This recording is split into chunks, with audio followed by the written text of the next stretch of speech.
You! Your abnormal object is really useful. With a shocked expression on the Scorpio director's face, a tipsy Leon provocatively smiled and said, "The intelligence core of the Kralik Kingdom has very tight waterproofing, with a total of over 30 separate waterproof zones, making it almost impossible to destroy them all at once. So, I originally thought that if I could destroy half of them, it would be enough. But your whale shark puppet is really useful. I just made it crash with full force, and all the waterproof zones cracked open. Not a single one left intact." Hearing this, the Scorpio director's face darkened. With a sinister gaze, he questioned, "So this was your plan all along? You deliberately got caught by me? Was it to make me lower my guard? To seize control of the whale shark puppet?" Upon hearing the Scorpio director's words, the smile on Leon's lips paused slightly, and he fell silent. The plan was indeed the plan, but I really didn't win either. Not to mention, my contamination value is just something I forced up. My actual reaction speed and movement speed remained at the level of 12 Leon value. Compared to the Scorpio director, the gap is too big. No matter how strong the cutting silver dagger is, it's useless if I can't hit anyone. Fine, this time I underestimated you. Seemingly interpreting Leon's silence as disdain, the Scorpio director's face reddened slightly as he faced Leon, who was disdainful of answering his question. With an angry sneer, he said, "I admit your calculation was indeed excellent, catching me off guard. But the gap in power between you and me can't be bridged by wisdom. Although you successfully destroyed Adify's core, the cost is that you've fallen into my hands. Once the duration of the undying body is over, you'll be killed by me instantly. The final loser will still be you." After hearing the Scorpio director's words, Leon couldn't help but look up at him, with an expression of slight sympathy. It seems Adify's soul encoding technology does indeed affect a person's IQ. It's a huge loss to trade my life for Adify's core. Don't you think I know this? So haven't you thought about why I must destroy Adify's core? Mr. Leon. Just as the Scorpio director angrily walked forward, sword in hand, ready to stab Leon a few more times to vent his anger, a tired voice suddenly came from Leon's pocket. "My second target wasn't completed, but the first target is done. You can proceed." This is, recognizing the owner's voice faintly, the Scorpio director's expression hardened. He immediately turned around, slashing open Leon's shirt to reveal a mouth and ear attached by silk threads inside the pocket. "Alger? What did you do?" After stabbing the silk-threaded ear in Leon's pocket with a sword and then pulling the sword back, the Scorpio director coldly asked, "Alger, tell me, what has he instructed you to do?" "Director." Upon hearing the Scorpio director's anxious questioning, Alger's voice wavered slightly before he declined gently. "Normally, I should listen to you, but your head isn't quite clear right now. So I'll wait until Mr. Leon leads us and rescues you before I explain." "I want an explanation now." "Well, it's okay. Go ahead and tell him." After discreetly canceling the exchange targeting the whale shark puppet, Leon ordered the word-eating worm in the mirror world to devour the words written in his blood on the unfair snake pact. With a cheerful smile, he said to Alger, "Even if he knows now, it's already too late for him to do anything. So, you might as well tell him the situation." "All right then." Getting Leon's permission, Alger couldn't help but breathe a small sigh of relief. Then, in the Scorpio director's awful expression, he began to answer. "Director, Mr. Leon instructed me to prepare, and the moment the intelligence core is destroyed, to instantly enter the first research zone. This is luring the tiger away from the mountain." Understanding Leon's plan, the Scorpio director was suddenly shocked, grabbing Leon's collar fiercely. "Your target is Prince Andre? After luring me away, you sent Alger to capture him. Half and half." After smiling at the Scorpio director, Leon said, "Rest assured, sending him to grab Andre Prince was just the second target. Besides, didn't Senior Alger just say it? The second target wasn't completed, so you don't need to worry about his safety." "Yes." Upon hearing Leon's words, Alger exhaled through his lips and then said somewhat helplessly, "Sorry, I diverted about 30% of my body to seek out Prince Andre, but as soon as my thread approached his secret chamber, it immediately lost control and disappeared without a trace. I didn't continue looking for him. It's okay, after all, Prince Andre is a member of the Slaughter King Association. If he were completely ordinary without some trump cards, that would be strange." Noticing the self-reproach in Alger's words, Leon consoled him. "He couldn't have failed to anticipate that I would stall Director Edward to allow you to sneak into the first research zone. Yet, despite this, he chose to let Director Edward come for me, meaning he had other tricks up his sleeve, confident he could handle your assault. So in the beginning, I set capturing him as the second target. It's okay if you couldn't capture him. As long as we completed our primary objective, it counts as a success." Primary objective? Upon hearing this, the Scorpio director couldn't help but ask, "What is your primary objective?" Regarding this question, Leon pondered for a moment before nodding and saying, "Given the time, it's probably about right to tell you. Alger's primary task was to take away all the scholars in the first research zone, except for Prince Andre, along with some essential equipment for reanimation technology. With his skills as a level 1 cleaner, once I destroy Adify's intelligence core, causing a temporary outage of the defense systems in the first research zone, he would only need 1 minute to take away every living person in the first research zone. Why take them? What exactly is your goal?" "Wow, I've hinted this clearly, and you still haven't figured it out?" Glancing at the increasingly agitated Scorpio director and sensing that hidden feeling of disrupting that precision, Leon did not answer his question but thoughtfully asked back, "Speaking of which, if you were indeed completely controlled, knowing Senior Alger had entered the first research zone, shouldn't you be rushing back to defend?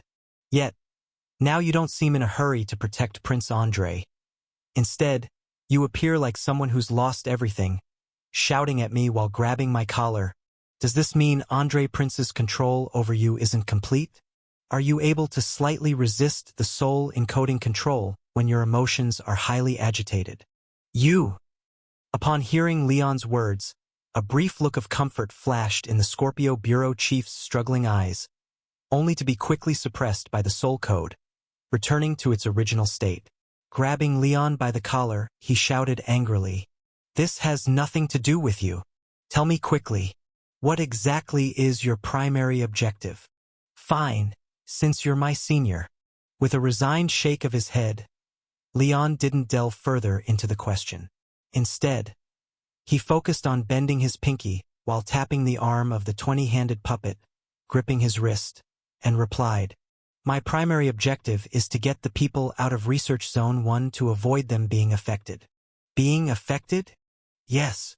Facing the still perplexed Scorpio Bureau Chief, Leon burped and then slightly raised his chin towards the sky.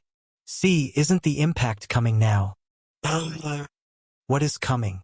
Before the bewildered Scorpio Bureau Chief could ask further, an indescribable sense of immense danger suddenly arose from deep within his soul, and accompanying this familiar crisis was a barrage of tens of thousands of missiles trailing flames, roaring in.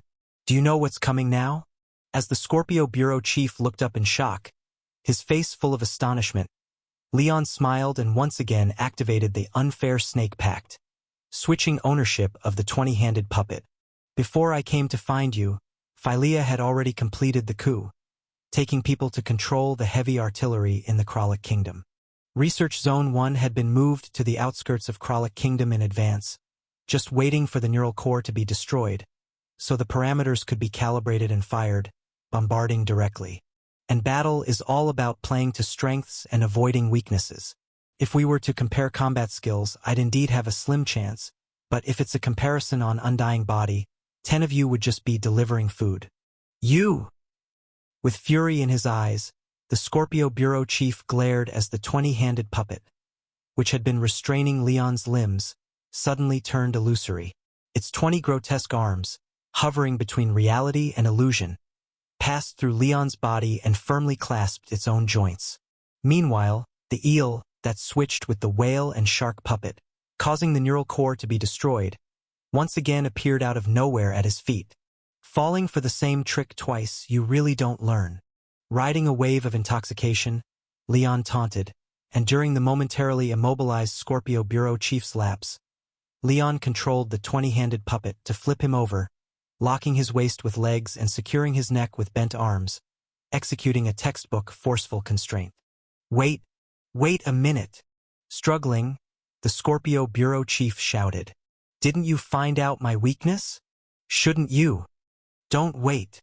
Applying restraint techniques he learned from a policewoman, Leon completely subdued the Scorpio Bureau Chief, twisted his hips sharply, and despite the frenetic barrage from puppets, forcibly swung the Scorpio Bureau Chief face-first towards the sky filled with raindrop-like artillery fire. This is faster. You son of a... Boom! Kralik Kingdom's over 9,000 cannons fired nearly 50,000 shells in 2 minutes, completely erasing Research Zone 1 from Kralik Kingdom's map, leaving the wilderness outside Kralik Kingdom littered with countless craters. You madman! After an unknown period, as the smoke finally began to dissipate, 2 humanoid figures coated in ash, faces indistinguishable, suddenly rose from a massive pit over 30 meters in diameter. Throwing off Leon, who was behind him, the charred Scorpio Bureau Chief staggered to his feet, roaring furiously. Didn't I hint to you? Just keep stimulating my mind, push my emotions to the extreme, and there's a good chance I could break free from control. Yet you just straight up had me bombarded. Ugh! Spitting out a mouthful of soot, Leon, who was blown all over the place by the shockwaves of over 50,000 artillery shells, shakily stood up and wiped his face, saying, Forget how I did it. Just answer. Did you break free or not? You fool! Choking on Leon's question, the Scorpio Bureau Chief looked around at the scattered puppet debris and couldn't help but curse. Do you know how many times I actually died? My puppets aren't afraid of explosions, but I damn well am. Just in those 2 minutes just now, I used over 100 substitute puppets just to barely survive this bombardment. What if the substitute puppets I prepared weren't enough, and you actually blew me to pieces? No problem if you died. Ugh! Ripping off his completely charred clothes, Leon took out a new set of clothes from the mirror world and put them on, then responded, I can fish you out from the realm of the dead. I'm familiar with that place too. For fuck's sake, in the future, even if I die, I won't go on missions with this bastard again. Swearing secretly to himself, with a mournful look as if mourning a parent's death, the Scorpio Bureau Chief signaled, reclaiming his puppet case, then gloomily asked, What about you? Can you hold on? Still all right? Shaking his dizzy head, Leon responded, I'm not injured, just blown around a lot, so my head's a bit woozy and a bit nauseous. Feel like throwing up. Then you just take a break. Hearing Leon's words, the Scorpio Bureau Chief snorted. Then, carrying his old suitcase, he surveyed the surroundings before gazing into the distance with a grim expression. Under the bombardment of 50,000 shells, the entire Research Zone 1 was obliterated. Even its fragmented ruins underwent secondary destruction, truly flattened in the most literal sense. The only exception was a secret room of about 20 square meters. Despite countless bombardments, the small structure created with 4 walls and a roof stood undisturbed at its original location. Prince Andrei should be inside.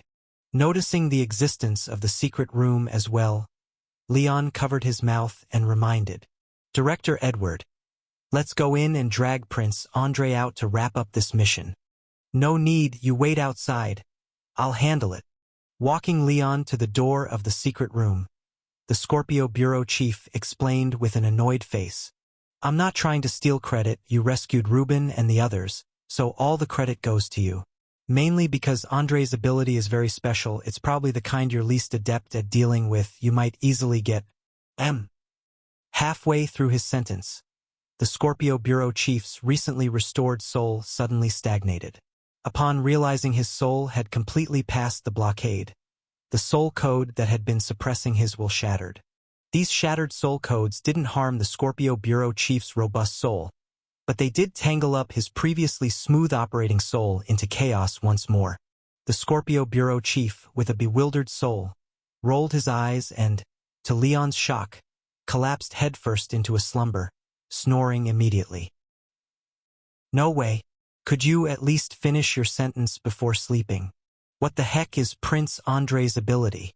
Princess Phyllia, amidst the Scorpio director's soul being disrupted by the soul code, causing him to instantly fall asleep as if at light speed, a tense inquiry came from the watchtower in Military Zone 1, located a good 60 blocks away.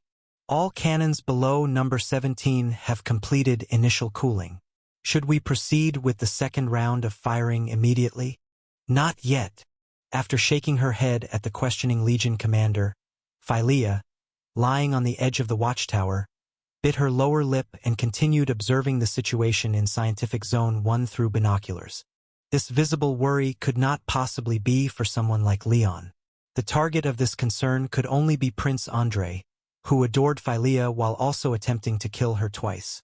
Even though Leon had solemnly promised that, due to uncertainty regarding whether this counterfeit version of Princess Phyllia could maintain a connection with the Watcher's Palace like true royal blood, he would do his utmost to ensure Prince Andrei's survival. However, the magnificent bombardment of over 50,000 shells still left the emerald-eyed girl deeply unsettled. She lingered at the military binoculars, yearning to witness the situation firsthand as soon as possible. "Don't worry, Your Highness." Assuming naturally that Phyllia was worrying about the daringly infiltrating Prince Leon, and noticing her unconsciously clenched fist, the commander of the royal family's direct legion chuckled understandingly, and then comforted. Since Lord Leon dared to issue such an order, he naturally has the means to protect himself amidst the artillery. And if he could incapacitate our 6 regiments within 2 minutes and rescue us from Adify's control, he surely can succeed in killing that madman Andrei. The problem is, that's precisely what I'm afraid of. Shifting her gaze in speechless silence, the emerald-eyed girl glanced back at the direct legion commander, gave him a perfunctory smile, and responded awkwardly. Let's hope so. Rest assured, it surely will." Not catching Phyllia's insincere words, and gazing admiringly at the brave and intelligent emerald-eyed girl standing before him, who instead of succumbing to grief after losing her parents, stood up to lead the rebellion against tyranny. The royal family's direct legion commander clenched his fist and performed a military salute, then vowed firmly, "With your expectations as our support, Lord Leon will surely win triumphantly, kill the rebellious Prince Andrei once and for all, and save the entire Kralik kingdom. For heaven's sake, just shut up." With one flag raised after another by the commander, making her scalp tingle, Princess Phyllia's mouth twitched involuntarily. Just as she was about to turn back to say something, she suddenly felt a blur before her eyes. Unbeknownst to her, a warm shaft of sunlight quietly spilled over the once dark and somber watchtower, breaking the previously grim and oppressive atmosphere, thereby illuminating the surroundings. Wait a minute. Why is it a shaft of sunlight? Upon seeing that peculiar sunlight with brush marks on the dark blue floor tiles of the watchtower, both the emerald-eyed girl and the commander were instantly taken aback. Immediately following that, as if a brush soaked in oil paint was wetly spreading across a taut canvas, the shaft of sunlight with some fuzz at the edges softly flowed along the stroke's trajectory. When it flowed near people, the invisible gigantic brush paused slightly, switching to a soft brush or silk-like material, gently swiping along the edge of the sunlight, rendering the originally sharp color block into a misty tint. And as this mist diffused, the sunlight once clearly distinct from the human body naturally blended with the person's color, while a tint of sunlight's hue graced the hem of Phyllia's garment. What is this?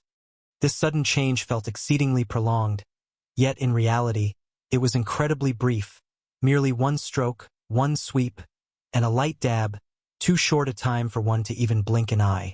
Before the bewildered crowd could react, the invisible gigantic brush, carrying enamored, dazzling colors, slantedly brushed in the direction sunlight fell, painting the entire district in an instant, transforming the world into a splendid painting scroll.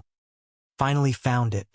Observing the giant canvas before him, where the emerald-eyed girl gazed bewilderedly at the sky, Prince Andrei couldn't help but chuckle softly. Then he picked up the sprayer beside him, wetting the paint on his brush, set down the sprayer, took up a thin and flexible wooden-handled palette knife, scraped away the naturally mixed paint, and began repainting. Smudging, dripping, dry brushing, scraping, utilizing one technique after another expertly, Prince Andrei's strokes set the frozen painting scroll in motion. The panic-stricken emerald-eyed girl on the canvas was carried by flocks of birds painted in pointillism, traversing the skies over the royal capital, flying towards destroyed Zone 1. Yet, the soldiers attempting to halt in panic failed to rescue her in time due to the sudden collapse of the watchtower beneath them. Instead, one by one, they clung to the colonnades in alarm, shouting in rage toward the sky, watching helplessly as the emerald-eyed girl drifted afar. "Come on, come over." Holding the palette knife, lightly chipping onto the canvas and carving out a block of blue-black city wall, blocking the commander eager to rescue, Prince Andrei turned slightly, gazing gently toward the easel placed in the corner. On the easel rested the painting Absorbent of Attify's royal banquet. And on this frozen yet fluid mysterious scroll, nearly all the characters awaited, eagerly anticipating the banquet's commencement. The only missing one was the tiny infant in the queen's arms, sucking its thumb. Though the powder-like infant appeared naive and cute, compared to others in the painting, its emerald eyes lacked some spirit, feeling somewhat stiff and inert, not dynamically engaged like the others in the artwork. "Just missing you, Phyllia." After casting a nostalgic glance at that joyful banquet, Prince Andrei turned back, now eagerly looking at the emerald-eyed girl atop the giant canvas, who had already flown to the edge of Zone 1. "Previously, your self-awareness was always Attify 01, and I could never convince myself to genuinely regard you as my sister, hence never being able to truly paint you in. But now it's different. Now I know your soul is the original one, and you should also understand that you are indeed the real Phyllia. If it's you now, you'll surely be able to walk into my painting. Join me in returning to that past banquet, with father, mother, and everyone else together." However, just as Prince Andrei awaited the arrival of the last family member with great anticipation, a dust-covered little black figure on the canvas abruptly dumped another little black down, pulled out a knife, and fiercely slashed at the canvas's sky. Shoo! Accompanied by a soft tear-like sound, a cut appeared in the canvas sky, with a tiny segment of a silver-bright knife tip peeking through. The birds carrying the emerald-eyed girl were largely cut apart by this slash in the sky, fluttered off in all directions. At the brink of reaching her destination, Phyllia was forcibly cut off in the final moments by someone, screaming as she flailed helplessly and plummeted from the sky. "It's you again. Didn't you and Director Scorpio both end up hurt? How can you still have the ability to cut my painting?" Looking at the canvas that had been sliced open, where the struggling Phyllia was caught by a giant trumpet flower, Prince Andrei's face darkened. Reaching out to wipe the sky on the canvas, healing the cut made by the knife, Prince Andrei picked up the scraper next to him, braced it against the arm pulling Phyllia, and forcefully scraped the little black figure pulling her out from the trumpet flower with a cold face. "Damn!" It seemed Leon, sensing the impending crisis, shouted and swiftly dodged the trajectory of the scraper, his eyes wide in shock at the chaos of colors left on the canvas. What a troublesome guy. Seeing Leon, relying on some instinct, successfully evade the scraper on the canvas, Prince Andrei frowned tightly and again aimed the scraper at the canvas, scraping forcefully. After the initial shock, Leon, his whole body covered in dust on the canvas, seemed to get accustomed to the bizarre attack style, weaving agilely to dodge each strike of the scraper.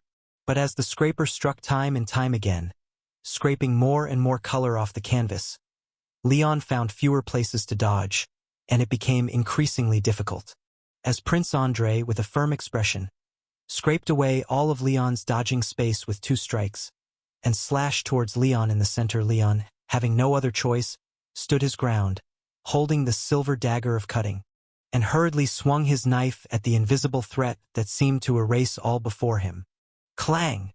A crisp metallic sound echoed as, under Leon's desperate strike within the painting, Prince Andrei's scraper, capable of erasing everything, was sliced in half and fell to the floor with a clang from the force that dislodged it from his hand.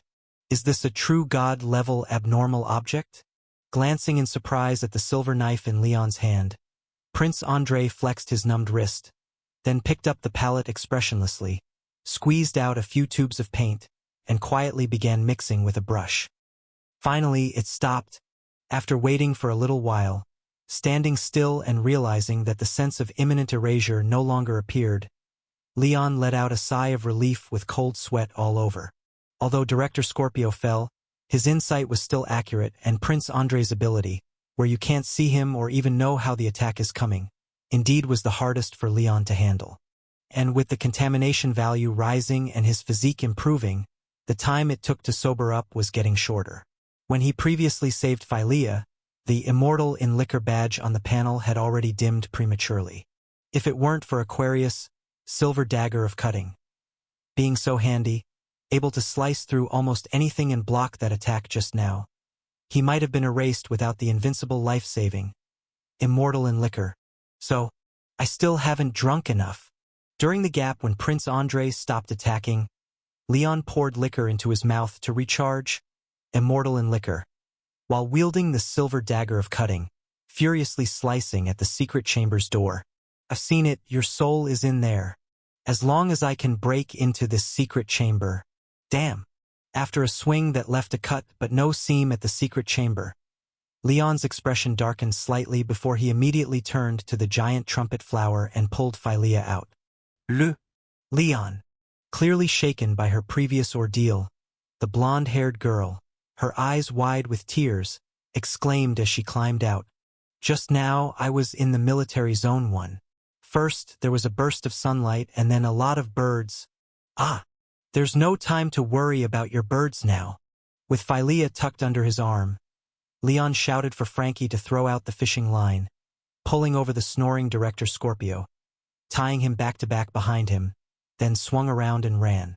Although in this investigation task, Director Scorpio did nothing but cause trouble and swap sides, his experience and judgment regarding abnormal objects were still reliable. Since even this professional said Andrei's ability was very special, the kind Leon was worst at handling, and even approaching was dangerous, then Leon certainly couldn't be stubborn. He had to run when it was time to run. So decisive? Seeing that he only made a single cut before giving up the attack and fleeing wildly with Phylea and Director Scorpio, Prince Andrei frowned, ignoring the fact that he hadn't finished blending the colors, picked up the brush, and swiftly painted a surging river across the canvas. As soon as the brush stroke fell, a muddy-hued river unexpectedly emerged in front of Leon's trio. Waves roared and surged. Waves over 5 meters high, wielding the power to sweep everything, roared towards Leon, frightening the green-eyed girl under his arm into a shrill scream. It's over. Not yet. Seeing the massive yet somewhat transparent river in front of him, Leon took a deep breath and, amidst Phylea's scream, gritting his teeth, wielded the knife as he leaped towards the torrent. Swish!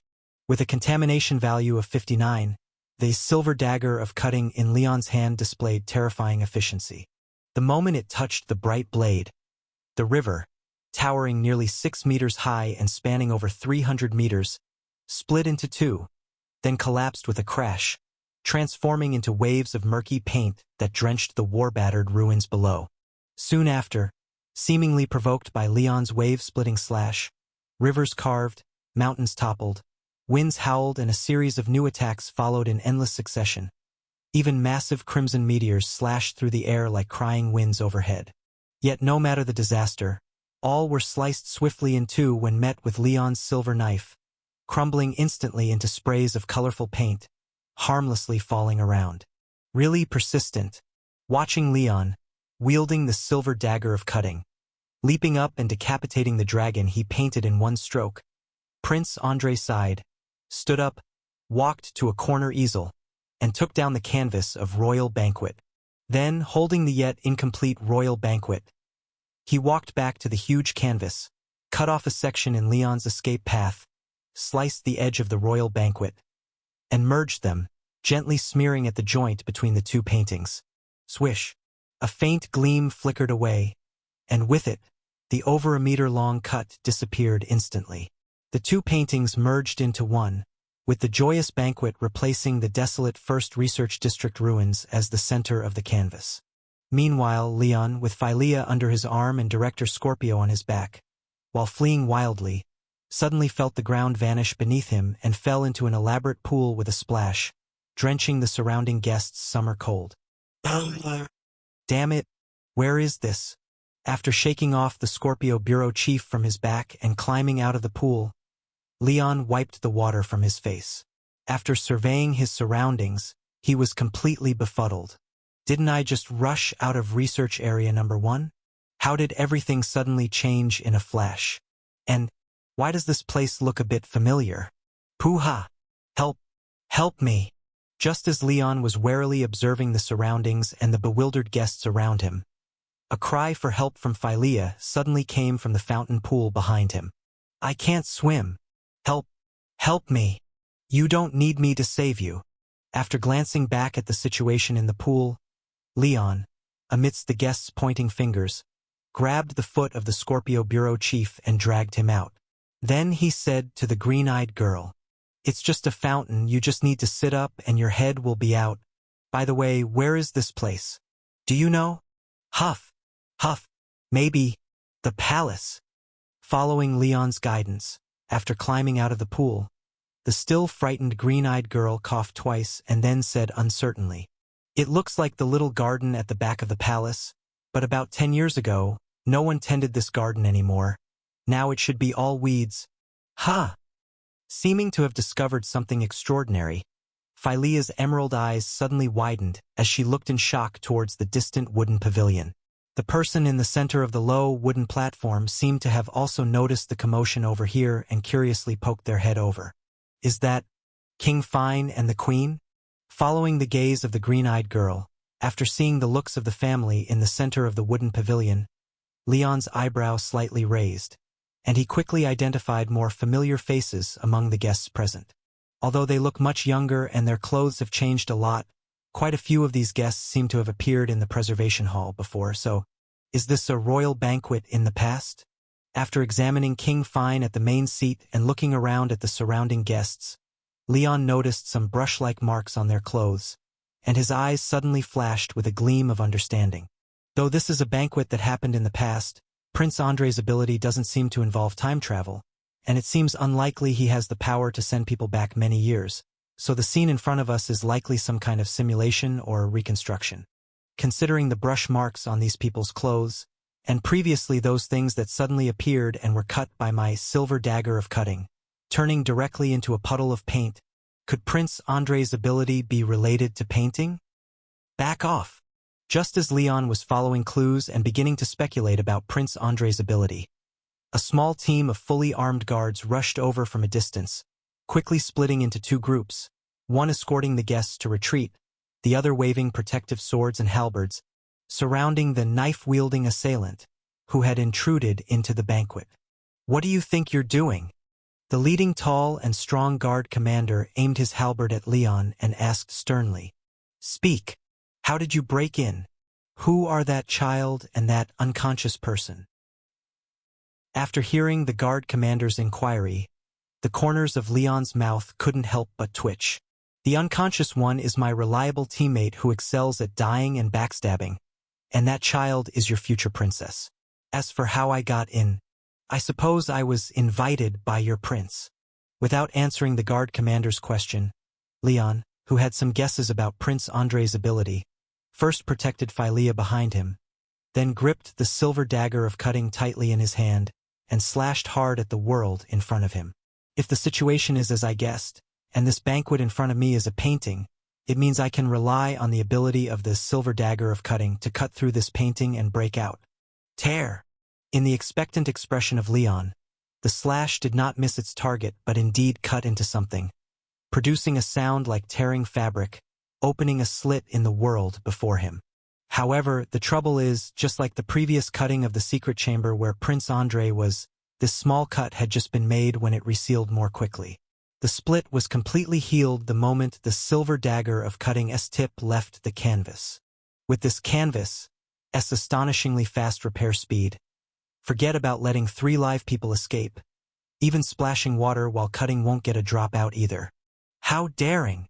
The guard commander seemed oblivious to the slit Leon had cut, and seeing Leon not only refusing to surrender but waving a small knife around, his eyebrows furrowed in anger. He twisted the halberd in his hand half a turn, intending to use the blunt side to knock down this presumptuous intruder. However, "Stop!"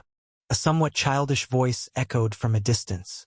A little boy, wearing a brown fine linen shirt and black breeches, hugged a golden ball and rushed over. After stopping the guard commander from making a move, the little boy, whose entire shirt was soaked with sweat and hair stuck to his forehead, looked up and smiled at Leon, then turned to the guard commander. "Uncle Bagooz, he's my guest. Have the guards leave." "Your Highness." Hearing the little boy's words, the guard commander hesitated for a moment, then spoke to remind. "But he has a knife in his hand." "Don't worry, it's just a fruit knife." Glancing at Leon, who squinted his eyes, the green-eyed little boy smiled and said, "Uncle Bagooz, with so many of us here, even if he is up to no good, a small knife can't do much harm." "That's true." Seeing the little prince step up to vouch for these suspicious figures, the guard commander's tense expression eased slightly. First, he gave Leon a warning glance, then bowed his head to the boy in acknowledgement. "Your Highness jests, if he is your guest. There certainly won't be any issues. I'll have the guards leave immediately, but it would be best if such sudden intrusions don't happen a second time." "No way, no way." With a laugh, after gently pushing the guard commander back a couple of steps and away from the edge of the pool, the little boy hugged his ball and walked back, looking up meaningfully at Leon, who was deep in thought. "Your Highness, I'm Andre. Welcome to my sister's first birthday banquet." Although he already had a vague suspicion, hearing this sunny, innocent little kid in front of him personally admit his identity still caused a slight expression of surprise in Leon's eyes. To think that the future lazy and impatient Andre, who seems to wish he could sleep forever, used to be quite a sunny child. What a pity he turned out differently. Without receiving a reply from Leon, he instead saw a trace of pity in Leon's eyes. The young version of Prince Andre couldn't help but frown and then continued to speak. "Regarding the current situation, you should be able to guess part of it. This world in front of you is drawn according to my own memories, and with your current ability, there's no possibility of breaking out and escaping." "So what?" Leon raised an eyebrow at the words. "You're telling me this, are you expecting me to give up resisting? Or do you want me to surrender to you directly?" "That's not necessary, I don't care about those things." Prince Andre shook his head and then pointed to the green-eyed girl protected by Leon, saying sincerely, "I only want Phylea. If you return her to me, I can let you leave here immediately." "Brother Andre." After hearing Prince Andre's simple request, a touch of gratitude appeared in the eyes of the green-eyed girl, and she immediately wanted to step out from behind Leon. "But that's not good, is it?" Grabbing Phylea's collar and pulling her back behind him, Leon stared into the young prince's green eyes and said, "There are only you and her left in the Kralik royal family right now. If she is also handed to you, once the Kralik royal bloodline is severed, the effectiveness of Watcher's Palace will decline, and my mission will completely fail. That's your concern." After Leon's reply, Prince Andre slightly frowned, then said with a somewhat indifferent tone, "The strength of Watcher's Palace has nothing to do with me, nor with the Kralik royal family. Neither I nor the Kralik royal family have the responsibility to maintain the effectiveness of Watcher's Palace for the Cleanup Bureau. As for your mission, Sir Leon, I hope you understand that I'm willing to stand here and negotiate with you only because I don't want to get into a fight and mess up my painting in this world, not because I'm incapable of dealing with you. Now I'm willing to let you and Director Edward leave, so you'd better agree and not continue to test my patience, or the final outcome will be something neither of us wants to see." After nodding ambiguously, Leon, holding the struggling Phylea, squinted his eyes and asked, "Compared to completing the mission for the Cleanup Bureau, I do care more about my own safety. This deal is not out of the question, But how can I be sure that after returning Princess Philea to you, you'll truly let Director Edward and me leave? After all, I'm currently trapped in your painting, and Princess Philea is my only leverage. If you were bluffing just now and decide to act against Director Edward and me after taking her away, then what should I do? Hearing this, Prince Andrei frowned with some impatience and said, "Just say it, what do you want?" "I want some insurance." Leon raised the silver dagger of cutting in his hand, measuring it against Philea's forehead, then earnestly proposed, "To make sure your highness won't go back on your word, I can return half of Princess Philea to you first, and the other half will be returned after Director Edward and I are safe." Do you want the left half or the right half?" After hearing Leon's proposal, looking at the shimmering dagger on her forehead, the struggling green-eyed girl immediately calmed down, didn't dare to move, and started winking frantically at Prince Andrei. "Don't. I don't want to be split in half vertically. Please don't agree. If you don't want to negotiate, so be it." Looking at the silver dagger of cutting, tightly gripped in Leon's hand and realizing he had rejected his terms, Prince Andrei fell silent for a moment, then looked up with an expressionless face and said, "Although I don't want to dirty this painting, since you don't agree to my terms, there's no choice. Goodbye. I hope you won't regret it later." After leaving an incomprehensible threat, the young version of Andrei's body trembled slightly, as if something was being pulled out of him, and the previously slightly angry eyes returned to a state of untainted clarity. "Eh?" Looking at Leon in front of him with surprise, the young version of Andrei scratched the back of his head with confusion, full of puzzlement, and asked, "Who are you?" "The assassin who kills you." Casually replying to little Andrei, Leon quickly advanced with a knife, grabbed the startled Prince Andrei, and stabbed him 7 or 8 times. "Your Highness!" Witnessing this sudden occurrence, the guard commander in the distance, who had been watching like a hawk, was dumbfounded. His eyes suddenly bloodshot, he almost crawled over, intending to take back Prince Andrei from the assassin, and see if there was any hope. But, amazing!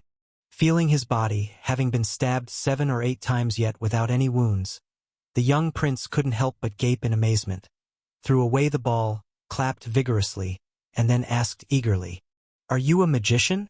Is your knife mechanism triggered, retracting upon contact with a person? Or is the knife actually soft? Did I guess right?" "Wrong."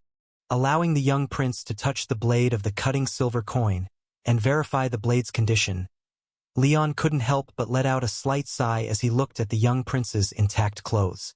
At present, not only is the canvas uncuttable, but even the content and characters painted on it are uncuttable. Except for the spot in direct contact with the blade, any slice parts would instantly heal. It seems Prince Andrei's painting ability really restrains me completely. Director Edward's judgment was spot on. This type of battle where the opponent's true body can't be seen is indeed something I can't handle. As Leon pondered in distress, watching the curious Prince Andrei, who had no wounds, fiddling with the small knife, the tall, strong guard commander, who had half rushed over, let out a long sigh of relief and staggered to brace against a nearby sculpture as if collapsing in exhaustion. "Damn. If I see this damn magician again, I'll beat you every time." Giving Leon a vicious glare, watching Prince Andrei grabbing Leon's arm and repeatedly stabbing himself with the knife, the still uneasy guard commander took a couple of breaths and then hurried over, advising sincerely, "Prince Andrei, these people are suspicious. You should." Hearing the guard commander's advice, the young prince blinked in surprise and then pointed at Leon's big, red, round nose and his face with a jumble of colorful patterns, asking curiously, "What's suspicious? Isn't he the clown from the circus my father hired to liven things up?" "Oh." This time it was Leon's turn to be surprised. Seeing the large red nose suddenly appear in his view, Leon's eyes widened, and before he could speak, he felt his clothing suddenly grow heavier. It seemed as if a gigantic invisible paintbrush, soaked in carefully mixed colorful pigments, gently brushed his clothes twice, transforming the newly changed black wool coat into a clown outfit covered in vertical colorful stripes, and an array of vibrant patches. Next, a somewhat muddled memory of a performer's life, combined with reasonably skilled juggling techniques, abruptly flooded Leon's mind, causing his previously tightened lips to curl up habitually into a brilliant yet formulaic smile. Darn, I've really become a magician now. You've mastered exceptionally skilled circus techniques, even reaching a level where you'd be invited to perform for a country's royal family, thereby successfully activating the hidden black iron-level profession badge, Colorful Clown. Colorful Clown. A special comedic performer commonly seen on stage, in circuses, carnivals, etc., typically wearing oversized shoes and flamboyant, contrasting garments, and usually possessing some juggling skills, using their own awkwardness to entertain the audience. Effect when worn. After years of diligent research and careful practice, your skills in portraying the colorful clown have reached perfection. You're adept at tricks, and even your everyday actions carry a humorous clumsiness that delights onlookers. Advancement path. None. Hidden trait, without need to wear, no one guards against a lovable fool. While performing as a clown, everyone's vigilance towards you will greatly decrease. See, I told you he's a clown. Seeing Leon's colorful attire and the suddenly appearing big nose on his face, the young Andre Prince couldn't help but laugh excitedly, then reached out to grab Leon's arm, eagerly pulling him toward the garden platform. Quick, quick, show that trick to my mother too. If you perform well. Ha! When he got to this point, noticing something strange, the young prince stopped, puzzled, and asked, "Where's your magical little dagger? Did you hide it? Magical little dagger?" Hearing the inquiry from the young prince, Leon, currently examining the new badge, blinked in surprise. Does the dagger refer to the silver dagger of cutting? Wasn't it just in my hand? Damn! Looking at the handful of balloons he held, Leon's mind went blank. Where's my dagger? It was definitely in my hand earlier. Looks like your dagger is gone. Right then, a cold and distant voice suddenly emerged from the young prince's mouth. No matter whether it had returned or had never left, the sunny-faced Andre Prince held Leon's wrist and nodded with satisfaction at his wary expression, saying, "That's better. Clowns should hold balloons, playing cards. Carrying a dagger, how does that fit?"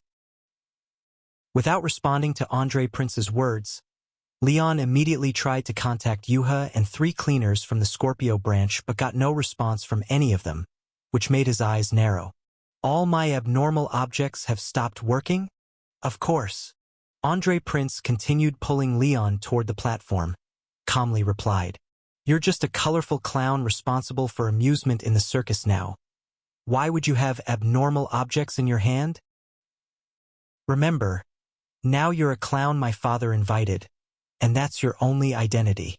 Anything not belonging to a clown should not appear on you, nor should you indulge in behaviors that betray your identity. And if I do, then there won't be a you anymore." Facing Leon's inquiry, the young Andre Prince spoke without turning his head. "The canvas you are in now contains a tiny fragment of a deceased material world, and the scene depicted under my brush is the rules of this world. Just like no real living is in the realm of the dead, and the deceased cannot long stay in the world of the living. According to the new rules I just painted, in this world I govern, you can only be a trick-performing clown. If you truly perform actions that violate the rules, you'll be rejected by the entire world like living people straying into the realm of the dead. Each violation deepens the rejection until the world will completely erase you, turning into a stain on the canvas. This painting has a fragment of a dead world." After Andre Prince's response, Leon couldn't help but sigh inwardly. No wonder Silver Dagger of Cutting could cut open this painting yet couldn't maintain the opening. If Andre Prince's words were true, this painting equals a greatly reduced world. And aiming to freely cut through worlds and traverse doors, the threshold requires the true God level with 60 contamination value. Being 1 point short, Leon could temporarily break open this world but is unable to truly escape from it. "What now?" I said, "You'd regret ever refusing me." After glancing at Leon's expression, Andre Prince spoke coldly. "First, this painting is something I created for myself, and you are neither family nor friend. Given a choice, I'd rather not see you here. Second, about why I caution you against making trouble. It's because I don't want you to be rejected by the world and become a filthy ink stain that dirties my painting. Finally, your undying body merely prevents harm. Yet this rejection stemming from world will doesn't involve life or death, but a more thorough erasure. If you're dissatisfied and don't want to play the clown in my painting, wishing to test if your undying body could resist, then suit yourself, but I'll let guards escort you far so the stains won't mar the garden hosting this banquet. I see. After thoughtfully listening to Andre's warning, observing the young prince's bouncing silhouette, Leon silently donned the words betray badge and gently asked, Prince Andre, is that fragment of a dead world the object you obtained from the Slaughter King Association by sacrificing your entire family to ensure the Kralik royal bloodline is wiped out? Facing this malicious inquiry with self-breaking effect, even with Andre Prince's notable calm, he still couldn't help but tremble all over, and his slightly plump little hand tightened, harshly pinching Leon's arm. Your Highness, you're hurting me. Lightly patting the young prince's hands back, Leon looked at him kindly and asked, Did my words strike your Achilles heel, leading you to release your anger at misguiding your parents' death by scratching a helpless clown's skin? It's okay. I forgive you. Patting the young prince's stiffened back, Leon said softly with sympathy. Although you've matured early, to me you're still a pathetic giant baby, unable to face your own faults, only using creating a false world to mentally self-tend. How can I blame you? Prince Andre, your life, from beginning to end, is a meaningless comedic farce. As a clown dressed in clown attire in your painting, you've succeeded in showing me what a true clown is. In almost 30 years of life, Andre the Prince had never experienced such a vicious attack. After hearing Leon's gentle-toned remarks, he couldn't help but stop in his tracks and fell into a long silence. Why did you stop? Weren't you just about to take me to perform for your parents? Watching the young prince trembling continuously at the back, hearing the gnashing sound of teeth clenching, Leon couldn't help but chuckle. He then soothingly said, Don't worry, I'm just a clown with decent skills. I won't say anything to your parents. A little trick here, some juggling there, and we're done.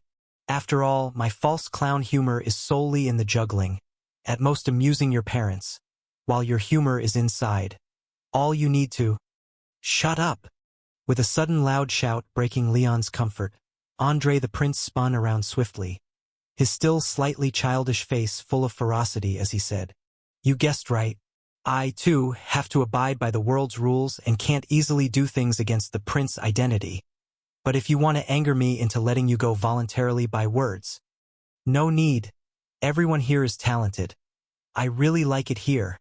Waving his hand to interrupt Prince Andre's words, Leon tied a balloon around his waist, fished out 4 colorful balls from his pocket, and began juggling them with a merry smile. Occasionally alternating his legs, he tossed the balls under his crotch, immediately drawing a round of applause. Well done. Amazing. Add another one. Can you add another ball? Add. You can add them all. Replying to the cheering guests not far away, Leon didn't stop his movements. Maintaining his juggling, he slowly walked to the open area in front of the platform. Somehow, the 4 balls magically turned into 5 and then into 6 with another glance. Wow! Can actually juggle 6 balls at once? Watching Leon's hands move back and forth like a dancing butterfly, even creating afterimages, the guests paused their drinking and curiously looked over. Some even began clapping and cheering. Beautiful! What a fantastic clown! You're too kind, you're too kind! After ending his juggling with a left-right alternating flourish, Leon pinched his own rosy nose, bowed in thanks to the guests who praised his skill, then said with a look of modesty, Actually, I'm not that good. In our clown circle, there's a senior named Andre who is far superior to me. A regular clown like me can only juggle some equally ordinary colored balls, but that senior Andre can juggle amazing items like knives, forks, dishes, chairs, and benches. He can juggle them all. At this point, Leon slightly turned his head, gave Andre the prince a gentle look, then silently mouthed, "Even his dead parents can be juggled." Bringing him here was the biggest mistake. After personally experiencing Leon's terrifying aggressiveness, Andre the prince, who was watching Leon borrow a few small things from a guest, couldn't help but clench his fists with a nasty expression. He then ducked his head and made his way through the guests until he found the queen, who was watching the performance with interest. "Mother!" After pulling the queen's sleeve and taking a deep breath to put on his original innocent and bright demeanor, he pointed at Philea, who lay asleep among the guests at some point, and pleaded, "My friend, who I invited, fell asleep from exhaustion. Could you have someone send her home?" "Sure." Glancing in Philea's direction, the queen lovingly patted Andre the prince's head, gave a couple of instructions to an attendant, then said to the young prince, "I've already sent for Baguz to help take your friend home. Come, Andre, sit in your mother's lap." She embraced the young Andre, pulling him into her lap, while gently pinching his soft, warm earlobe and softly said, "That clown's performance was terrific. It's been a long time since I've seen such a good one, Andre. I remember you loved watching clowns, even considered being one yourself before. Why aren't you watching now?" Just having been harshly punished by the clown theory, Andre now felt uncomfortable at the mere mention of clowns, let alone watching Leon's performance. He desperately wanted to escape from the royal banquet immediately, but he was reluctant to leave the queen's warm embrace, and he hadn't personally witnessed Philea being escorted out of the royal evening banquet. So Prince Andre had to hold his patience, sitting like a real child in the queen's lap, watching the performance. Meanwhile, in the distance, Leon seemed to have truly accepted his new profession, clopping around in bright yellow clown shoes, walking in a comical out-toed gait, showing the guests at the front whatever he had in his hands. "Ladies and gentlemen, you've all seen and touched this. It's indeed an apple, not a prop I brought." Following that gaze sharper than a knife, Leon found where the young prince was seated, seamlessly turning to face him and the queen, using his finger to pinch a mark on the apple's skin, and then with a gleeful expression, he said, "Everyone, this fingernail mark is proof. Next I'm going to perform an extremely difficult trick. I'm going to turn this apple into..." Yikes! After Leon's announcement, the guests present immediately cooperated and jeered. "Boring, boring. That's it. What's so hard about making an apple disappear? Do another one, do another one. This one's no good. Ladies and gentlemen, please don't be anxious. This trick of mine isn't just a basic disappearing apple trick." Raising his hand to hush the crowd, Leon's expression turned serious. He rolled up his sleeves and mysteriously said, "Those who make apples disappear usually just hide them in their sleeves or block them with their arms. But my hands are completely open, right before your eyes, and I won't just make the apple disappear. I can even turn it into something else. No cover-up? And he can turn the apple into something else?" Hearing Leon's teaser, all the guests were immediately intrigued, unconsciously holding their breath and staring intently at Leon's hands. "Ladies and gentlemen, I'm about to start the transformation." Nodding seriously to those around him, Leon, much to the guests' bewilderment, took a bite of the apple with nail marks on it, munching it clean in a few bites. With his cheeks bulging full, he proudly announced, while making a lap around the room with the apple core dangling, "Look, I've transformed the apple into a core." "Ah, so that's how it's done. Yikes. Ha ha ha. Such a joker, haha." Whether it was the colorful clown badge at work or the sheer absurdity of Leon's joke, everyone except Prince Andre was almost in stitches from laughing. However, just as everyone was laughing and causing a ruckus, Leon suddenly let out a yelp, bent over in pain, held his mouth tightly, and shouted, "Oh no! Oh no! This apple! This apple! Could it be poisoned?" Seeing the magician in trouble, the guard commander, who was following orders to take Philea home, was startled. Dropping her to the ground, he hurried to rush back. But then, "This apple, it's grown back somehow." In the midst of the guests' alarmed expressions, Leon's hands, which covered his mouth, gently opened. Then, with a sharp backstretch, he displayed the apple intact in his hands. The nail mark on the skin was still there, just as it was at the beginning. After a moment of dead silence, the banquet erupted into thunderous applause. Wow! It's the same apple? Amazing! Absolutely amazing! I've never seen such a talented clown. Thank you, thank you. Thank you all for your compliments. Bowing to the applauding and cheering guests, Leon chuckled and said, Actually, these are all simple tricks. If you talk about someone truly impressive, then it has to be that clown named Andre. The things he can make disappear are not limited to apples. He can even make living creatures vanish, like chickens, ducks, dogs, cats, pigeons, and even dishes and horses. Hearing Leon mention him again, though not understanding what dishes and horses referred to, Prince Andre shivered uncontrollably, glaring at Leon with eyes full of icy fury. The surrounding guests, intrigued by Leon's praise, asked curiously, If this clown named Andre is so amazing, why didn't he come along with you? Well, that's a long story. Leon sighed at the question, then said with sympathy, To be honest with you all, the hardest part about our tricks is not making things disappear but bringing them back again. That Andre fellow was great at the first half but never quite mastered the second, more crucial part. One day, for some baffling reason, he made the most important thing to him disappear, and no matter what, he couldn't bring it back. The poor guy lost his mind a bit. As for what that important thing was. At this point, Leon paused slightly, then turned to glance at the ashen-faced Prince Andre with a knowing smile. I'll kill you. I swear I'll kill you. Looking at Leon in the distance, whose face appeared regretful but was slyly winking at him, Andre Prince felt a snap in his mind, as though something had completely broken. Despite being rather worldly, it was his first time realizing someone could pierce another's heart with 1,000 wounds without uttering a single curse word, merely jesting with a few casual remarks. In Andre Prince's heart, the royal evening banquet was once his softest pure land, his sole refuge from harsh reality. Yet after he decided to temporarily confine Leon in this painting, that pure land became terribly tainted, transforming from paradise into a torturous hell.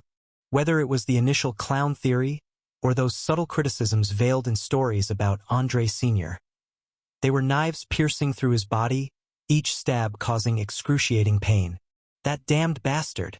After gritting his teeth, Andre Prince took a long breath upon seeing Philea, now sent out of the canvas by the guard commander, preparing to leave, however. By the way, also glancing at Philea, who was sent out of the canvas, Leon smiled broadly, continuing to speak jovially to the guests while munching on an apple. Speaking of Andre Sr., I recall something interesting. Here we go again. Hearing Leon's opening, the young prince couldn't help but shiver, knowing it was targeted at himself again. He dared not linger and swiftly exited the painting by merely closing his eyes.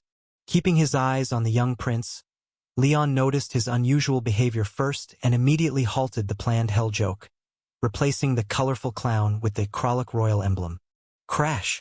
At the instant the two emblems switched, Leon's colorful body paint contorted oddly, trying to form a new ID based on Leon's identity, but failing, it ultimately slid down with a crash, staining the grass below. He bet right.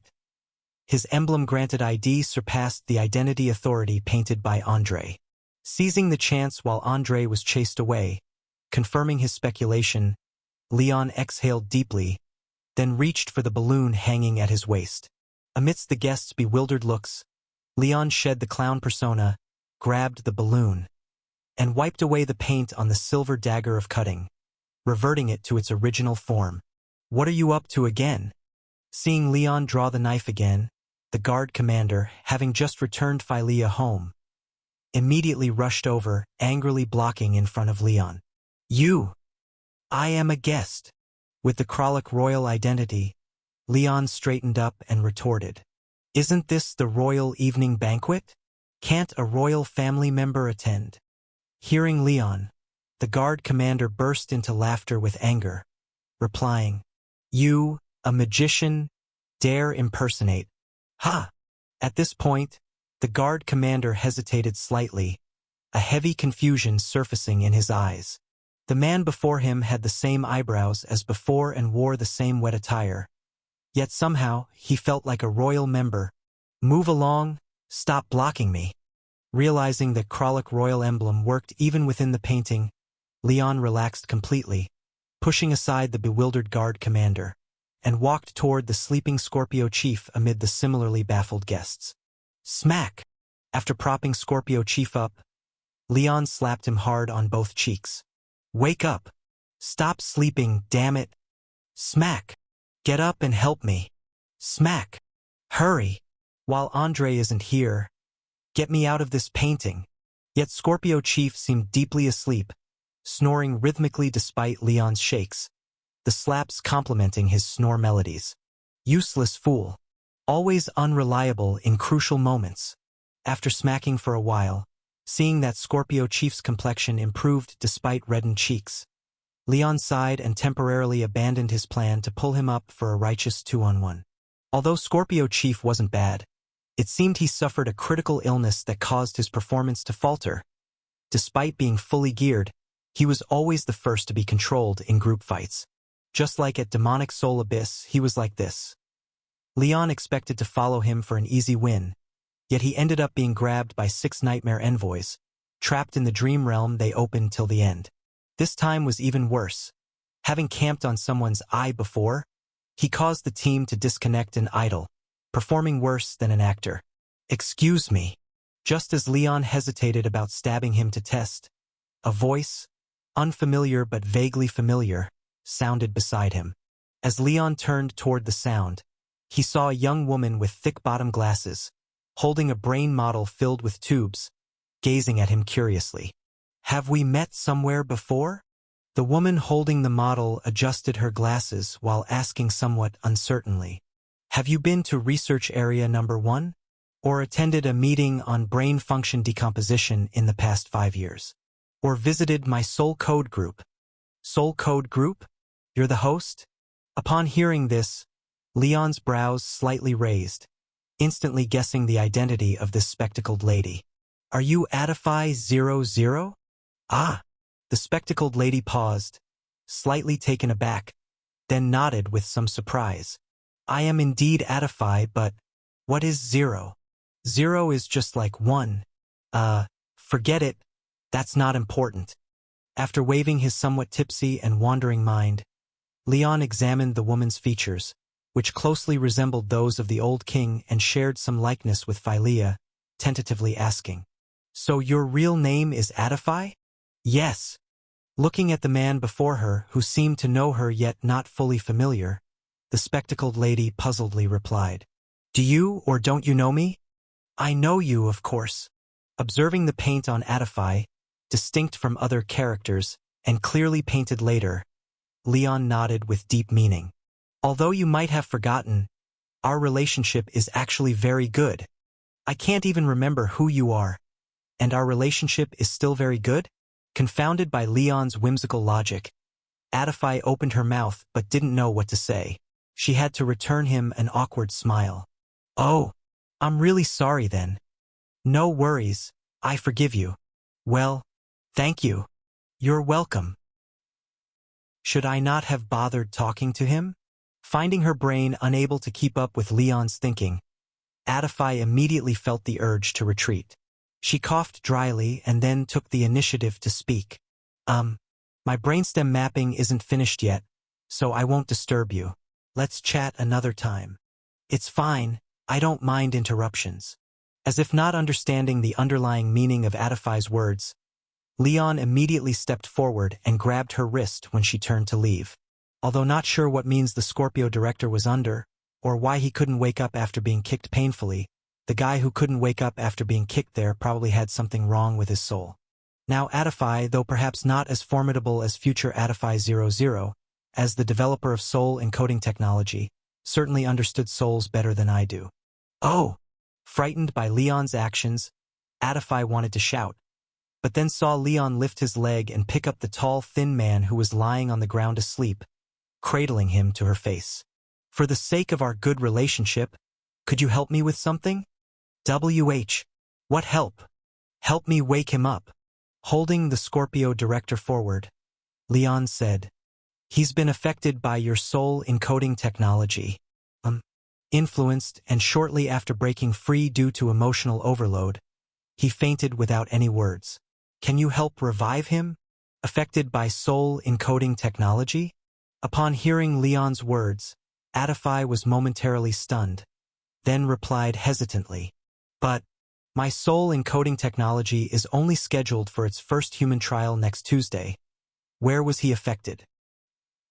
Damn, it seems I'm actually too early. Seeing the bespectacled lady showing suspicion, Leon paused for a moment, then switched to master performer, sighed and said, got caught. Alright, I didn't want to mention it, but we are actually not from this era. Ha! Despite considering a million possibilities for his answer, the bespectacled lady was dumbfounded at this development and froze. To have her treat the Scorpio director and help him escape painting, Leon began spinning wild tales. The future Kralik kingdom went through a catastrophic crisis where most of the royal family were killed by machine intelligence. 6 royal family armies were defeated, and Research Zone 1 was bombed into ruins. Fortunately, future Princess Phylea was exceptional, leading people to resist and defeat the controlled armies, nearly achieving victory. But seeing the situation was unfavorable, the machine intelligence sent this controlled cleaner, using the time machine developed in Zone 1, aiming to eliminate Princess Phylea early and extinguish Kralik Kingdom's rebellion. He broke free from Soul Code's control due to unforeseen circumstances, but soon fainted, and machine intelligence sent stronger chasers to attack Princess Phylea anytime. After fabricating a space-time travel story following Terminator-S template, Leon earnestly spoke to the dumbstruck Adify, holding the sleeping Scorpio director. In short, that's the story. Whether he wakes up now is tied to the future destruction of Kralik Kingdom. So if you have time, could you help save him? Do I even have a choice? After all you said, not saving him would be like personally destroying Kralik Kingdom. Giving Leon a skeptical glance, Adify remained silent, picking some copper pipes from the brain model and placing them against the Scorpio director's head. Though Leon's claim sounded far-fetched, it was somewhat plausible and couldn't completely dismiss the chance he was a time traveler. While other parts might be untrue, the soul encoding technology couldn't be faked. As the only one fully mastering the technology, she might as well check the man's status. If the waveform feedback through nebwaves confirmed traces of soul encoding technology, it would prove his statements true, verifying they are time travelers. Click, click, click. With Adify's operations, copper tubes linked to wires gently wavered, displaying erratic waveforms in equipment under the brain model. Observing data instruments closely, Adify's eyes widened in shock. It's real. This person's soul indeed had traces of soul encoding. How does it look? From Adify's expression, Leon knew she began believing him, anxiously urging, Edward's power is crucial. Can you revive him? His condition is a bit complicated. Receiving too much information promptly left Adify muddled-headed. She took off glasses and rubbed her temples. This person's soul is incredibly strong. If a normal soul is a puff of smoke, his soul is like diamond, overwhelmingly hard, making soul code unengravable but sticking like a sticker on the outside. The controlling machine intelligence knew this instability, fearing accidental breakaway, added redundancies to the soul code. In simple terms, if he attempts to disengage, those stickers would burst and cover his soul's exterior, cutting off all perception. Simpler than that, can you or can you not save him? Can save, but there's no urgency. Adify comforted. I estimate unlocking those soul codes would take around 3 days. But given his soul strength, he might wake within a day or two even unsaved. So leaving it alone is an option. A day or two to wake. By then it might be too late, the stakes might be lost. After Adify's response, Leon couldn't help but show a dark expression. He already took Philea out, and if he drew Philea into this painting and then followed with entry, the Kralik royal family would be extinct, drastically diminishing Watcher's Palace's effect. However, trapped in painting, one could likely rely on Silver Dagger of Cutting to break the world, but the constantly sleeping Scorpio director could do it. What should I? Wait, maybe this could work. Philea. Philea, wake up. Who's calling me? Philea, stop sleeping, you need to wake up. Stop it. Stop it. I'm getting up now. At the call of the familiar voice, the girl with emerald eyes unconsciously rubbed her eyes and then sat up from the ground, looking around bewilderedly at her surroundings. Lawns, fountains, ponds, open terraces, stone paths patterned with moss, beautifully sculpted statues with chipped edges, untended greenery with withered yellow patches, a garden in decay and ruin overgrown with weeds, everything appearing so unfamiliar, yet so familiar. This is the old garden behind the palace? You're finally awake.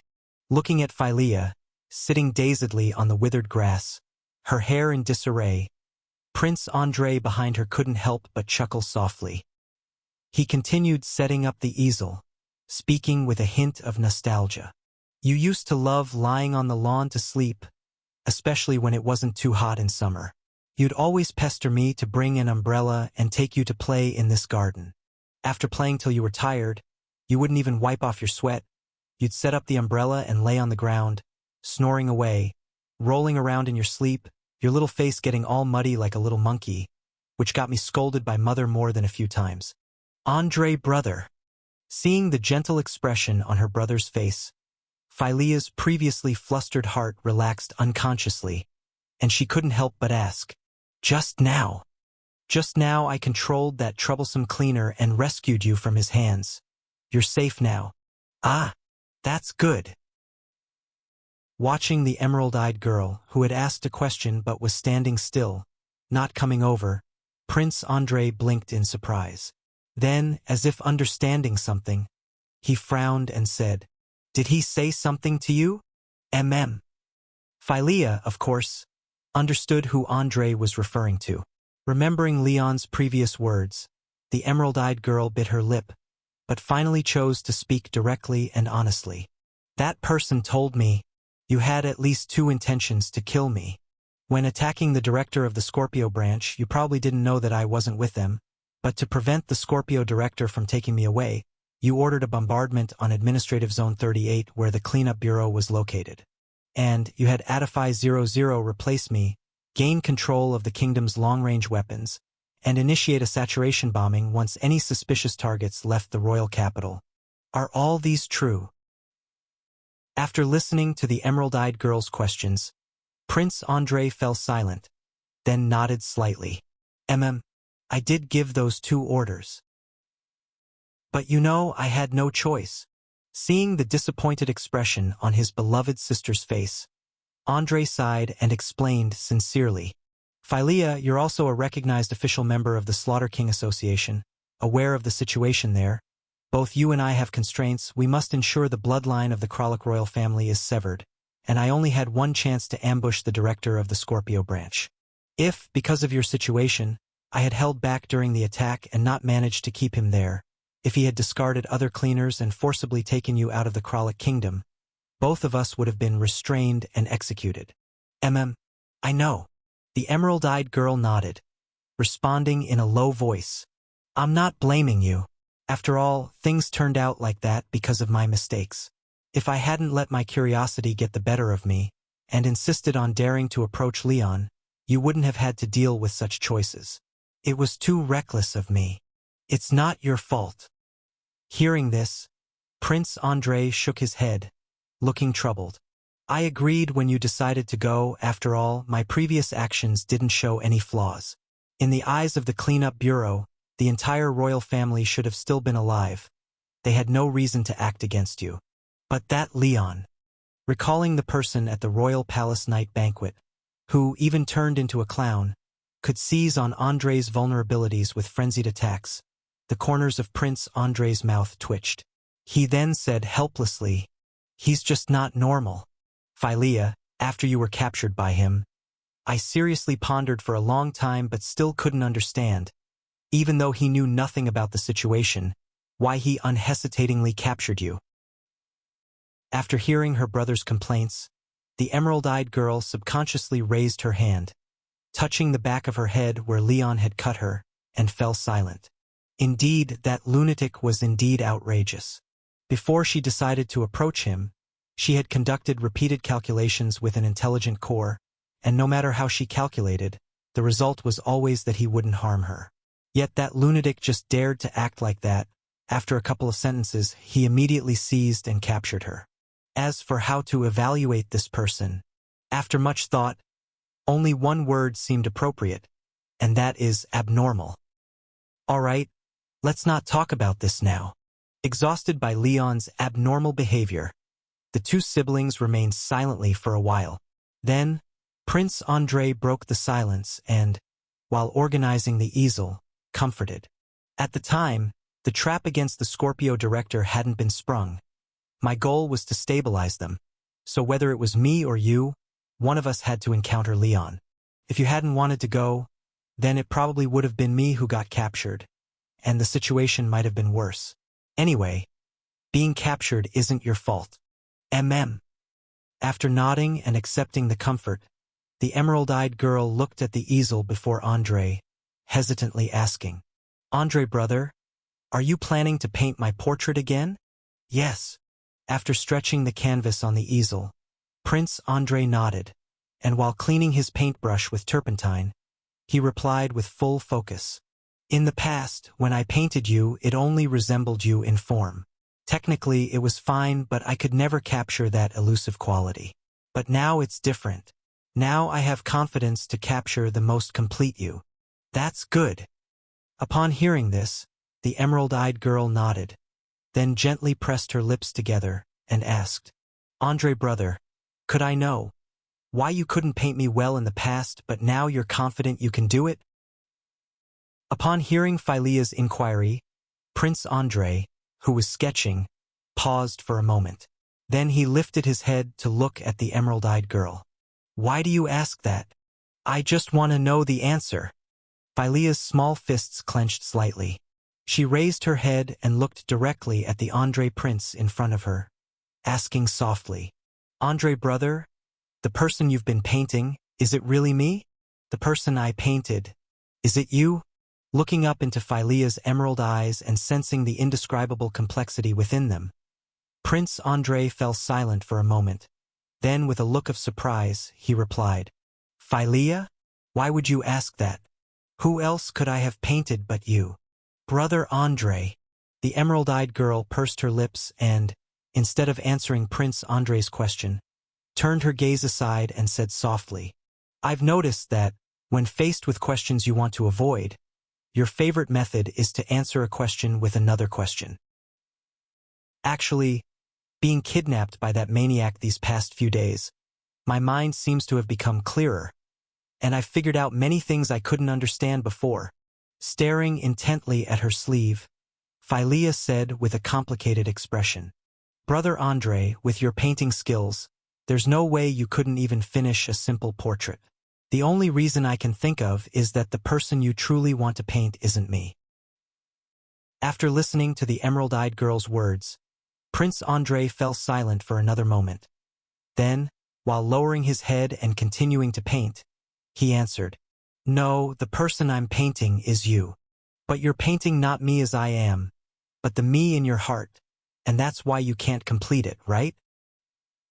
With a somewhat desolate gaze, the emerald-eyed girl said, "Besides some missing memories, I possess most of Philea's soul and an almost identical body. Yet you can't convince yourself to consider me your sister, can you? After giving me a body, you've been indulging my whims, even willing to accompany me in doing childish antics. Are you really humoring me?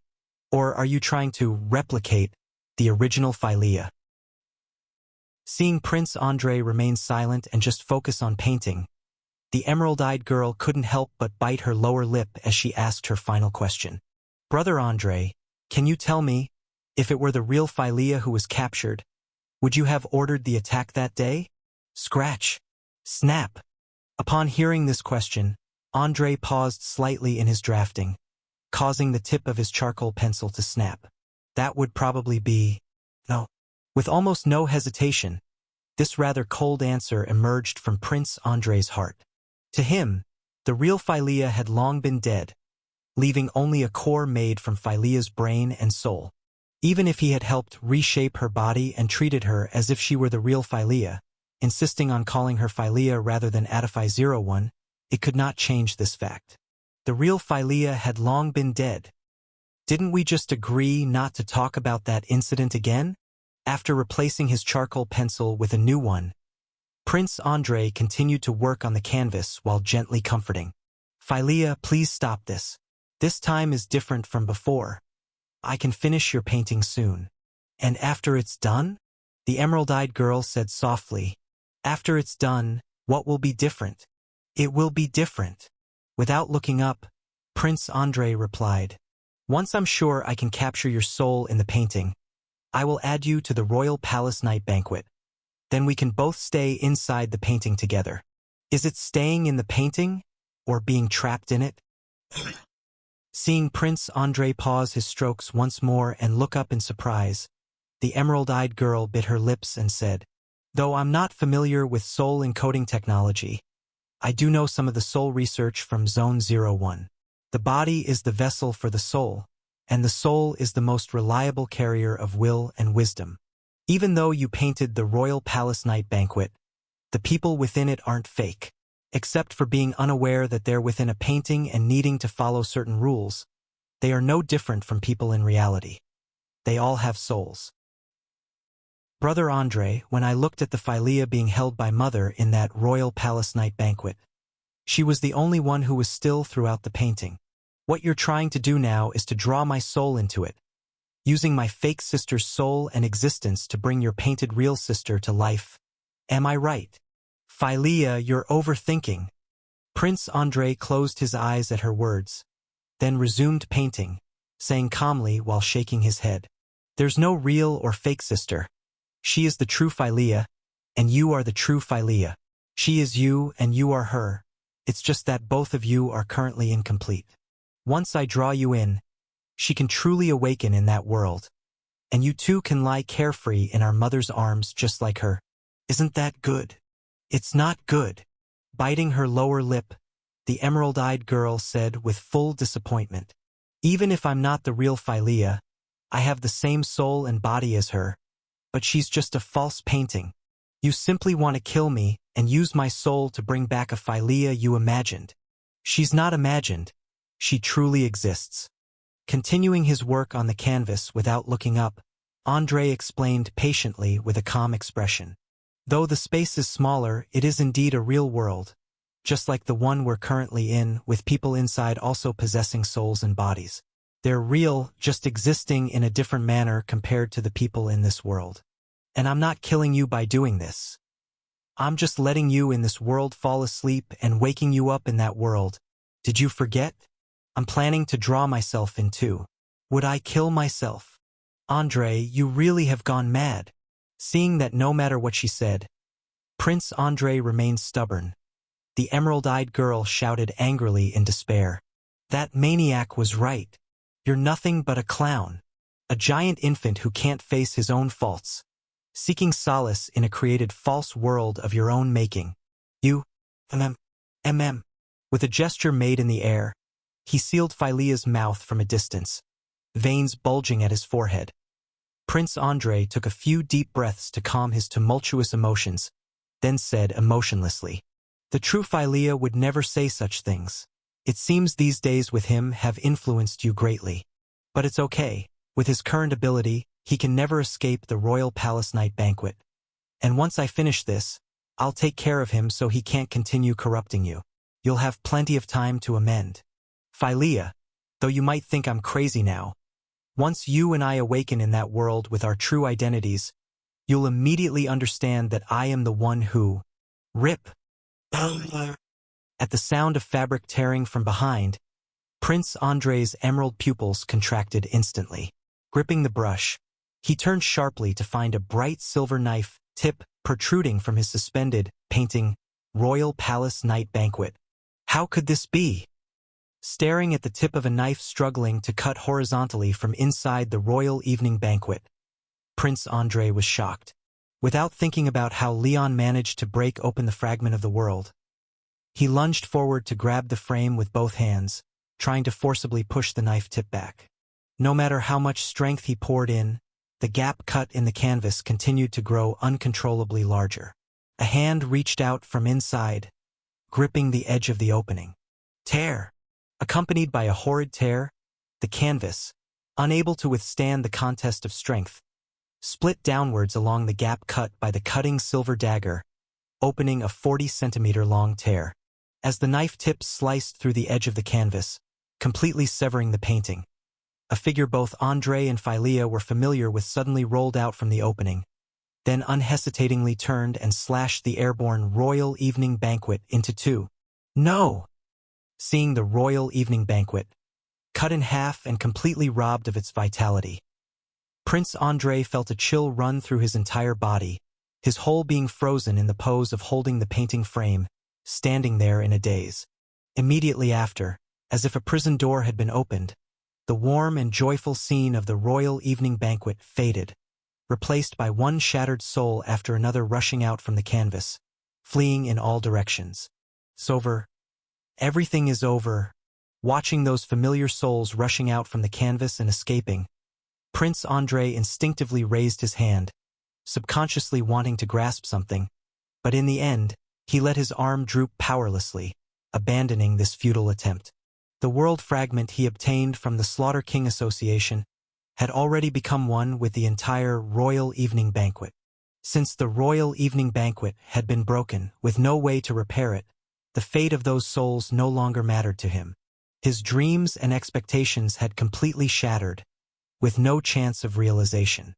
Why? After closing his eyes in pain, Prince Andrei released the frame, gazing at the panting Leon opposite him. He clenched his fists and said angrily, "I just wanted to retrieve what I lost. Why must you block me?" Crack! Before he could finish his angry question, the pale-faced Leon stooped and dashed forward with a near-ground-hugging stride, crossing the nearly 5-meter distance between them directly, arriving in front of Prince Andrei, and in a straightforward and clean motion under the distant horrified gaze of the gagged Philea, decapitating him with a single stroke. Perhaps worried that Prince Andrei might have some other trump card, Leon immediately released his grip on the silver knife with his right hand after the slash, transferring the cutting silver dagger to his free left hand and severing both of Prince Andrei's paint-stained hands at the wrist. "I can chat with you, but only after I've secured victory." Glancing at the stunned Prince Andrei, whose eyes were still fixed on his own, Leon still wasn't reassured. He turned his attention to the art tools scattered on the ground and the easel not far away, gripping the cutting silver dagger tightly once again. The remaining sutra of Senior Emma says, the best way to gather information is to have a brief chat before making a move, and when you don't need to extract information, the tighter you keep your mouth shut, the higher your chance of winning. Never mind, in that case, there's no need for me to ask further. Seeing Leon not resting easy even after severing his head and hands, still choosing to slash apart the brushes and easel, and even throwing the paint on the ground, Prince Andrei's head lay silent on the ground for a while, then slowly closed his eyes. Just as Prince Andrei closed his eyes, Leon, who had been observing his state, found his expression slightly freeze, then quickly frowned and looked over. Is he dead? He shouldn't be, considering Philea's situation is quite special and may not gain Watcher's Palace's approval. I didn't deal a killing blow but chose to cut him open alive. So why is his soul suddenly... Ugh. Wait. As Prince Andrei's soul gradually dimmed, moving towards extinction, Leon abruptly turned back, sensing something off. Then he discovered in shock, from the Royal Evening Banquet, cut into 3 pieces on the ground, a familiar small figure was coldly staring at him from the canvas, expressionlessly opening its mouth. "It's not over yet." Upon reading these words from young Andrei's lip movements, the reacting Leon immediately turned back and dashed forward, preparing to once again shred the Andrei in the painting. However, at that moment, a massive amount of bright paint, more vivid than a solar halo, surged out from the royal evening banquet canvas, pulling Leon back and spiraling out violently and unstoppably in all directions. The old garden, Kralik Kingdom's palace, the square outside the palace, the entire District 1, the surrounding neighboring 4 blocks, the enormous quantity of paint sprayed from the canvas, rushing like a tidal wave along the connecting tracks of each block, took less than 5 seconds to cover all over 800 blocks of the Kralik Kingdom with a vivid yet desolate orange-red. What is this? Looking at the weeds underfoot, washed over by the massive paint but not even swaying, merely overlaid with a thin orange-red hue, Leon, blocking in front of Phylea, could not help but deeply frown. And after spraying out the massive paint, dyeing the entire Kralik Kingdom in orange-red, the ground's royal evening banquet subtly blended into the surrounding world without a sound. Rest assured, I won't harm Phylea now. As Leon focused all his vigilance, prepared to counter any attack from the surroundings, the young Andre holding a football slowly emerged from where the royal evening banquet vanished, speaking calmly. Though she isn't my sister, she's indeed part of Phylea's soul. With the royal evening banquet destroyed by you, I have no reason to hurt her anymore. Your task is complete. So, looking at Prince Andre composed of paint before him, Leon judged that the silver dagger of cutting probably couldn't kill him, so he suppressed his impulse to act, squinting as he asked, "What do you intend to do next? Avenge your ruined painting?" "Yes, I do intend to." Prince Andre nodded, acknowledging Leon's judgment. Then he unemotionally asked, "But before that, I have a question for you. With your previous skill, it shouldn't have been possible for you to tear open the royal evening banquet. I'm curious, how exactly did you gain the ability to surpass the limits of the true God's realm? What method did I use to cross the difference between man and God?" Upon hearing Prince Andre's question, Leon couldn't help but twitch the corner of his mouth, then instinctively reached out to touch his own stomach. Explaining this matter in detail is a bit complicated, but to put it simply, all the members of the Scorpio branch who participated in this mission, except for the absent predecessor Alger, are now having a meeting inside his stomach. Previously, with the generous feeding of the 3 predecessors, he temporarily gained the power of 59 contamination value, which was just a tiny bit short of the minimum requirement to cut through the world's plane. As for the solid soul of the Scorpio director, he couldn't absorb it at all, but by using the authority of the Ward of the Deathly Hound, he managed to siphon a bit of power from his soul to make up for that final small gap. In summary, relying on consuming companions. "You don't want to say?" Seeing Leon sitting across in silence, Prince Andre, not minding, nodded and said, "Then I won't ask. After all, my painting has already been destroyed by you, so even if I know how you did it, it doesn't change anything. Well, let's talk business next." Under Leon's wary gaze, Prince Andre looked up at him and said calmly, "I must admit, your previous assessment of me was correct. I am indeed a cowardly person, always lacking the courage to face my own mistakes. Sir Leon, do you want to know what I think of you? Honestly, I don't really want to know, but looking at you, no matter whether I want to or not, you definitely tell me."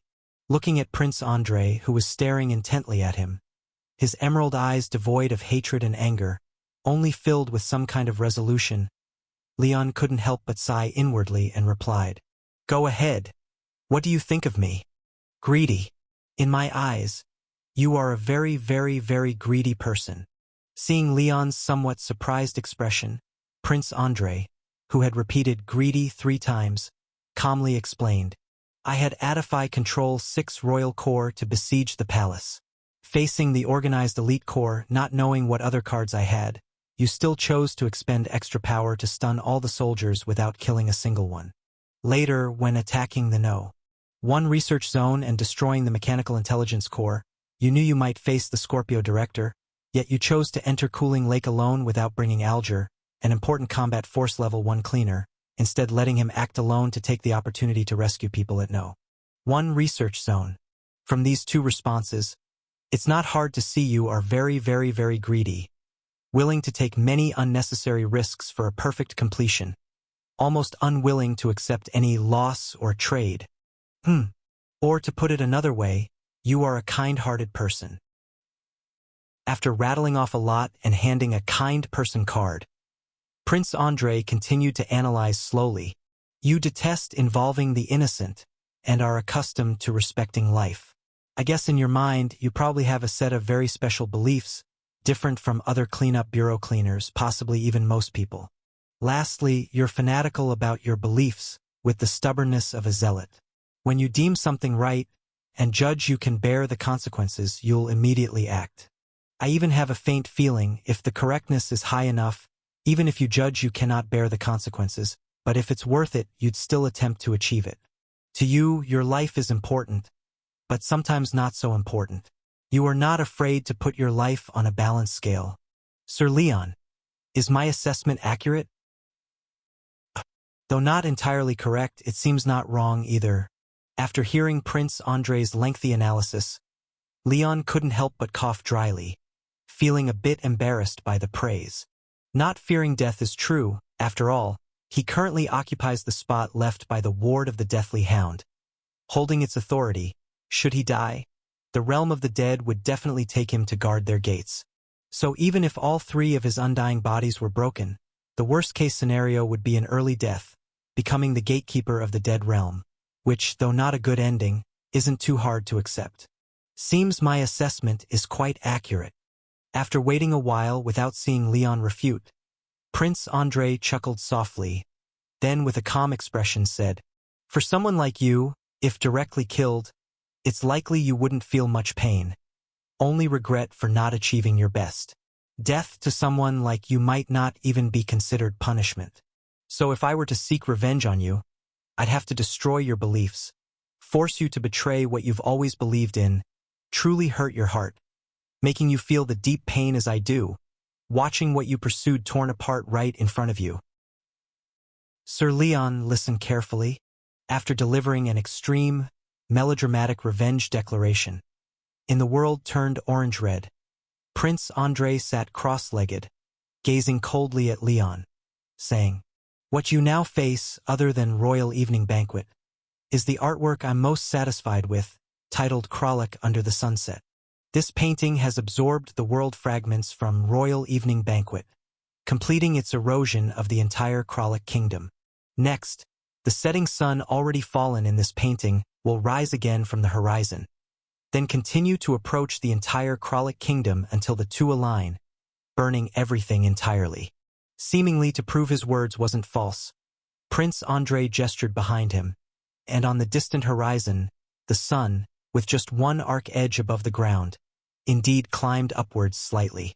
With the sun re-emerging, the surrounding gentle orange-red afterglow suddenly brightened, starting to shift into a brighter yellow, while a stifling heat wave began to roll in from the distant sky, instantly curling up and scorching the surrounding green grass yellow. "Sir Leon, it's time for you to make a choice." With his back to the increasingly scorching golden-red sunset, Prince Andrei first raised his hand, pointing to the sunset behind him, then pointed to Phylea behind Leon, explaining, "I'm already a dead man, and Phylea is the last living member of the Kralik royal family. If she dies too, then the Watcher's Palace, protector of all mankind, would be greatly weakened.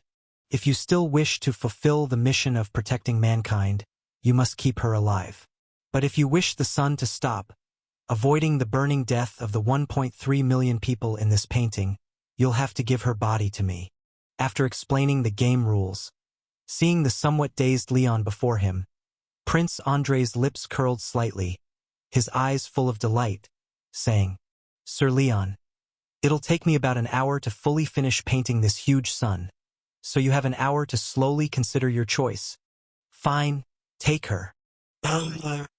Watching as Phylea was directly thrown in front of him with an ouch landing heavily, the smile on Prince Andrei's face suddenly froze. "No, didn't you make your choice a bit too quickly? Didn't even hesitate?" After picking up Phylea and throwing her onto the lawn between the two of them, Leon looked up at the climbing sun, then turned his gaze to the somewhat at a loss Prince Andrei. "I've given you the person. Can that sun stop now?" You're not planning on going back on your word, right? Although I wasn't planning on going back on my word, your reaction, why does it seem a bit different from what I expected? Looking at Leon, who without a moment's hesitation and with decisive straightforwardness handed over Philea, Prince Andrei subconsciously opened his mouth, but in the end said nothing. What I truly wanted to see was, when faced with such a dilemma, the helplessness and torment Leon endured before making a choice, the despair and pain at the moment of decision, and the suffering and regret he would endure afterward. But why the hell can you be so decisive? The sun cannot stop now.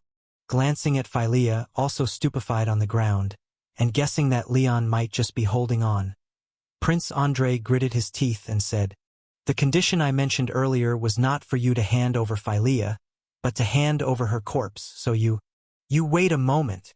With a shout mixed with astonishment and anger, a huge clock face suddenly appeared behind Prince Andrei, and as the shorter hour hand on the face lit up, Leon's actions instantly slowed down by a whole 60 times, and the silver dagger of cutting, initially almost a blur of silver line, revealed its true form as it slowed, narrowly avoided by the green-eyed girl, who was startled.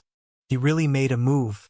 Seeing the silver dagger, which would have slashed across Philea's throat without his intervention, Prince Andrei's face darkened.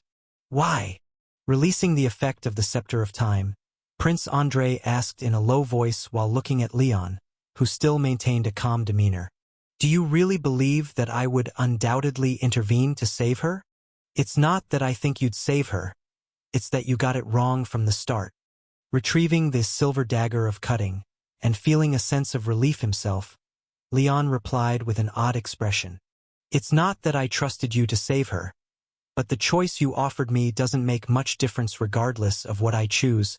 In truth, I'm curious why you think threatening me to kill your own sister with the lives of your own citizens would put me through torment." Silenced by this question, Prince Andrei stared at Leon for a while, then slowly shook his head and said, "No, you are still deceiving me. I don't believe you are as carefree as you seem. Someone like you wouldn't not care." "No, you're not finished yet, are you?" Interrupting Prince Andrei, Leon said with a face full of impatience. "You gave me a choice and I made it. You changed the condition to wanting a corpse, so I started to provide you with a corpse. I've already cooperated with your madness so much, why are you still talking all this nonsense? How about this? I'm actually quite good at acting, so if you really want to see me in pain and torment, breaking down and crying, can I perform a little for you right now?" "No, you're just deceiving me." After staring into Leon's eyes for a moment, Prince Andrei took a deep breath and resolutely judged. "You're saying all this to infuriate me, to make me choose to kill you in a fit of rage. And only after killing you would I have no reason to harm others. Only by doing so could I simultaneously save Philea and all the citizens of the Kralik Kingdom from my hands." "All right, whatever you say." Faced with Prince Andrei's obstinate argument, Leon, feeling somewhat numb, helplessly asked back, "So if that was truly my plan, how do you intend to further punish me? By first dealing with your only sister and then roasting all your citizens with the sun, to make me suffer intensely?" "Indeed, that was my plan, that is indeed the scenario, but why does it sound so strange when explained by you? Killing one's last remaining family member, then destroying a kingdom and its citizens that should be one's own, just to make you suffer a bit. This description is ridiculous just to hear. What is even more ridiculous is being unsure if doing so would indeed cause him pain. If my judgment is wrong, and he does not intend to sacrifice himself to save everyone, but truly doesn't care, then I fear I would be more ridiculous than a mere clown."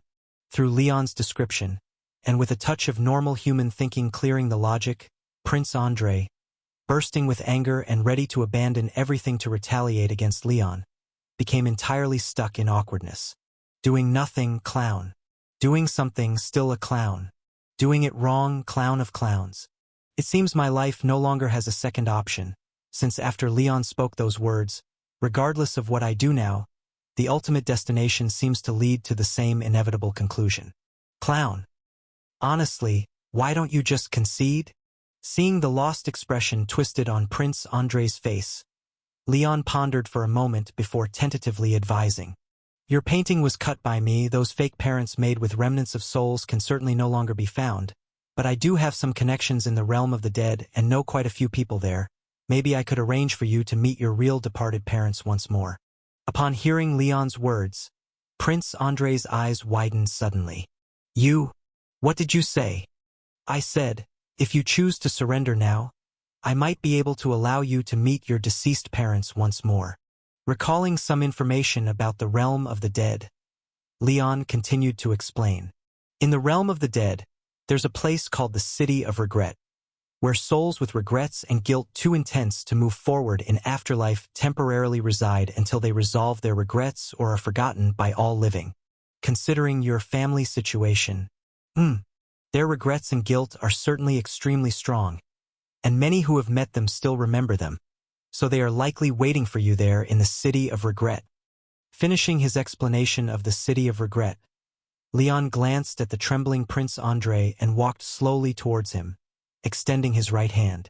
Prince Andrei, as long as your resolve is strong enough to support you through the long, no-return path, and reach the front of the City of Regret, it may be possible to see your family again and apologize to them for your mistakes.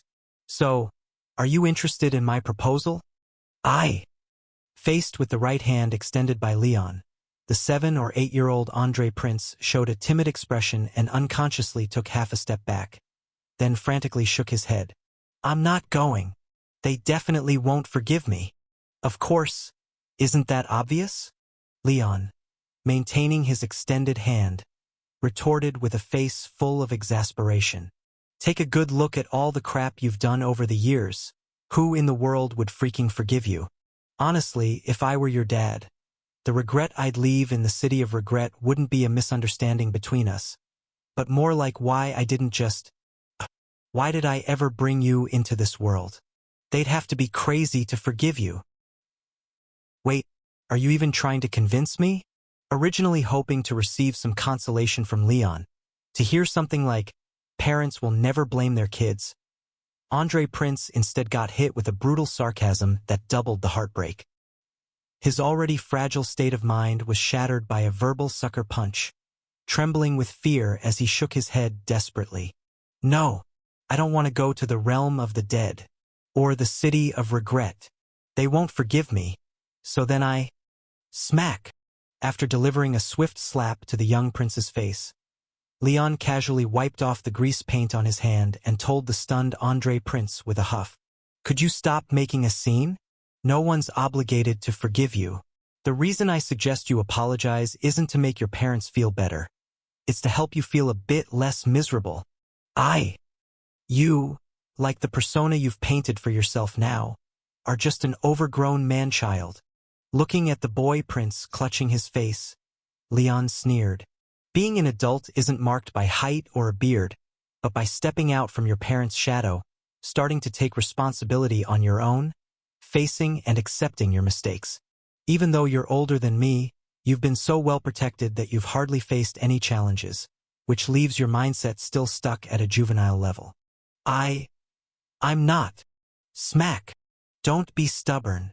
After delivering another slap from the opposite direction, Leon, feeling finally at ease, looked down at the bewildered young prince and extended his right hand again, speaking each word firmly.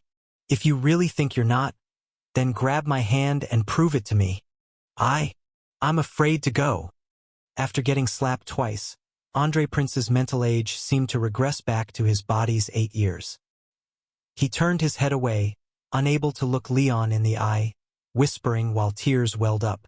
I want to see them one more time, but they must be really, really angry. If they see me. Smack. Why are you still hitting me? Sorry, it was a reflex.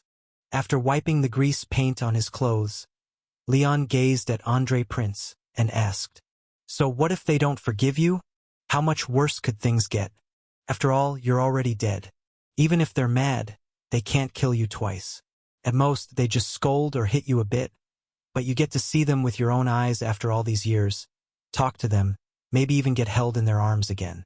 For the fake parents you painted, you risk desecration by the cleanup bureau, stirring up all this trouble. Now you just need to take a few slaps to see your real parents. What's there to hesitate about? That's right.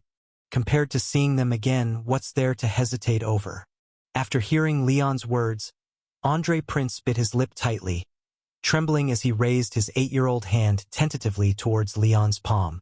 Yet, even having made up his mind, that small arm was still weighed down as if carrying a mountain. He tried several times but couldn't raise it to Leon's hand level, only able to jaggedly wave it beneath. Could you lower your hand a bit? After several fruitless tries, the 8-year-old Andre Prince couldn't help but plea. You're too tall. Lower your hand a bit. I can't reach. You can reach. Glancing at the young prince's trembling arm, Leon, whose tone was perpetually cold and eyes always full of disdain, softened his voice for the first time and gently reminded.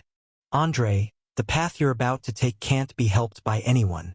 What you need to hold on to is not my hand, but your own conviction. Only with firm resolve can you possibly cross the no-return path. Reach the city of regret, apologize to your parents, and make amends for your past mistakes. Finally, if you manage to grab my hand, then you're no longer a child. Am I no longer a child? Upon hearing Leon's words, the 8-year-old Andre Prince looked up at the steady hand above him, then threw its fingers at the face that no longer held disdain, prompting a slight smile with tear-filled eyes and softly queried. So, you're also trying to save not just Philea and the others, but even me.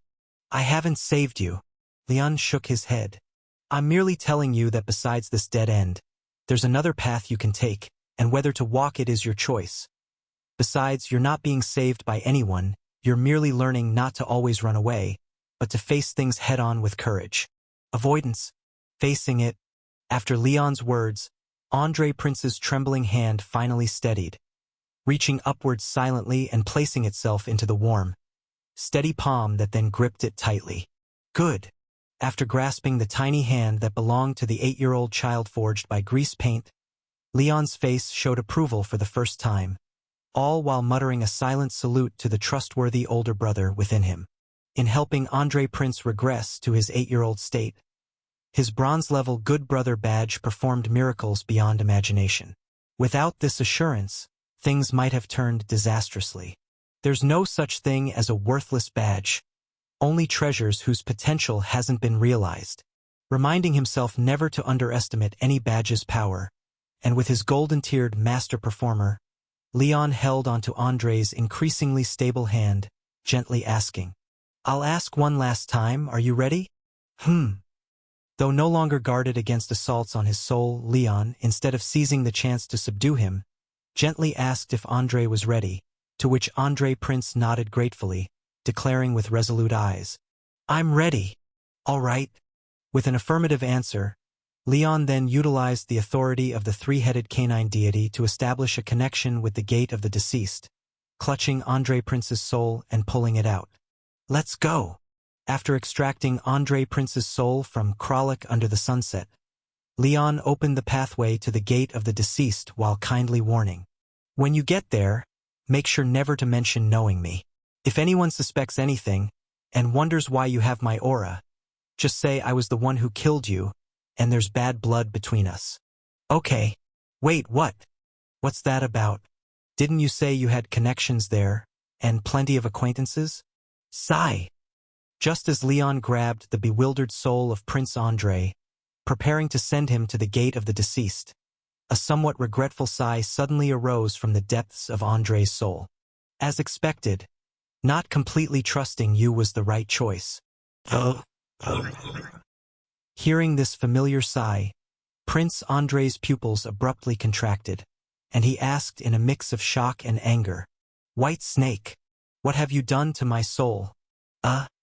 It's not that I tampered with your soul, but that the entire Slaughter King Association collectively took some precautions with the world fragment entrusted to you. The voice called White Snake sighed and said, Black Owl, while your ability and wisdom are commendable, your mind is ultimately too immature. And given that you are still part of the targeted royal family, how could we fully trust you? Indeed, the Slaughter King Association had more tricks up their sleeve regarding him. After listening to the brief exchange between White Snake and Prince Andre, and seeing the eerie scale-like markings resembling snake scales on the outer layer of Andre's soul, Leon couldn't help but squint his eyes. Previously, when the Scorpio Bureau chief was ambushed, the Slaughter King Association managed to bypass the Watcher's palace, sending power down to forcibly seal his soul, leading to the Scorpio chief's swift demise. And where there is one, there is two. Once it is detected that the situation is out of control, the likelihood of the Slaughter King Association intervening again is naturally very high. Leon Lane. The silver-white scale markings, sprinkled with starlight, quickly spread and soon climbed up Andre's face, occupying nearly half of it. With half of his face turned to snake scales, Andre's voice changed to that of White Snake, speaking wistfully. Although Black Owl himself indeed has many problems, the fact that you could seize the opportunity to forcefully turn the tables even when the Scorpio Bureau chief was dealt with, seems we've underestimated you in the past. So what?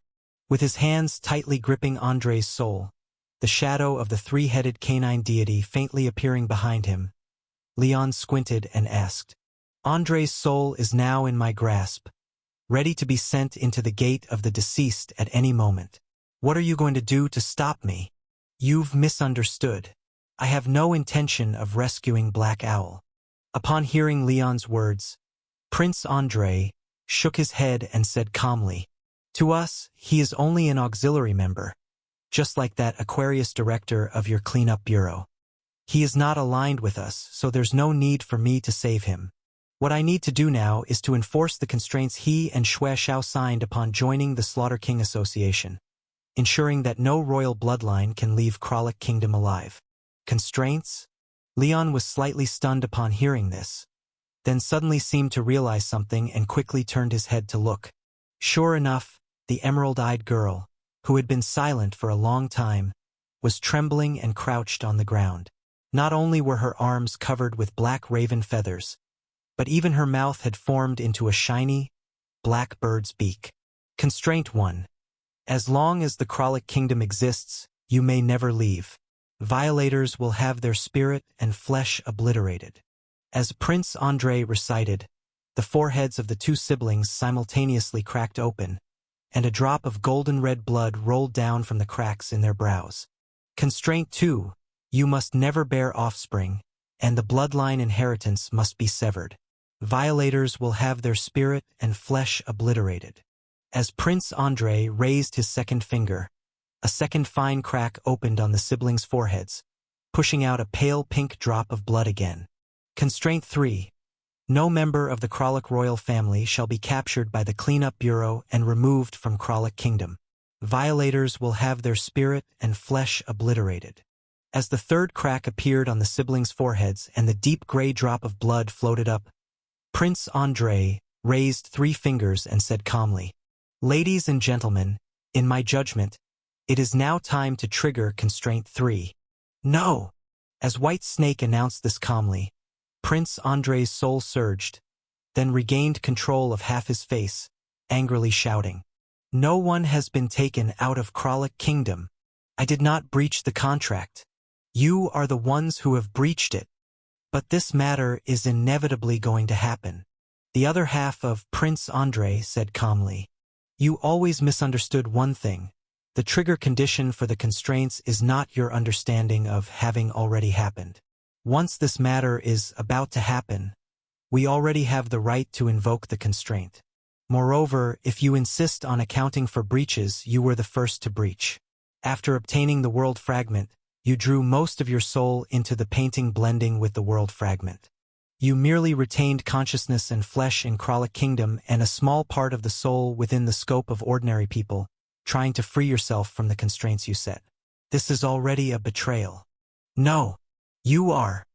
We are very fair, always acting according to the agreement.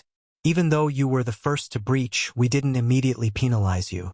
By any calculation, you are the one at fault. After saying this, Prince Andre raised his head to look at Leon, who was frowning, and peacefully conveyed, I've done what needs to be done, and conveyed what needed conveying. So farewell. You can now send his soul into the realm of the dead. Send into the realm of the dead. Is there even a need anymore? After glancing at the souls of the two siblings, who were exerting all their efforts to hold on but were still gradually crumbling after White Snake departed, Leon couldn't help but close his eyes, sighing deeply inside. At the rate at which Andre's soul is disintegrating, it'll likely dissipate just past the burial garment Mirror Lake and won't be able to reach the City of Regret. And Philea's soul is much weaker than his, estimated to completely vanish in 2 to 3 hours. So after all the hassle, the mission ultimately still failed. No, it shouldn't be like this. As Andres will regain dominance, with some of the White Snake markings faded. He bit his lip, tears welling up in his eyes, and said with deep unwillingness, I had prepared everything. I was ready to apologize. Why is it like this? Sorry. There's nothing more I can do. After moving the trembling, raven-feathered Philea next to him, Leon sighed and spoke to the siblings lying side by side on the ground. Regret is a part of life from start to finish. Some things, if not done at the time, may never have a chance to be done later. Andre, with your soul's current state, it's impossible for you to reach the City of Regret to apologize to your family, but you still have one last chance to say something to your sister. After hearing Leon's words, Prince Andre, covered in serpent scales, fell silent for a moment. Then he turned his head to look at Philea beside him, his lips moving slightly, but he couldn't say anything. Andre, this is your last chance. Upon Leon's reminder, Prince Andre trembled slightly, looking at his sister whose eyes were filled with pain. He finally murmured softly, I'm sorry. I'm not a good brother.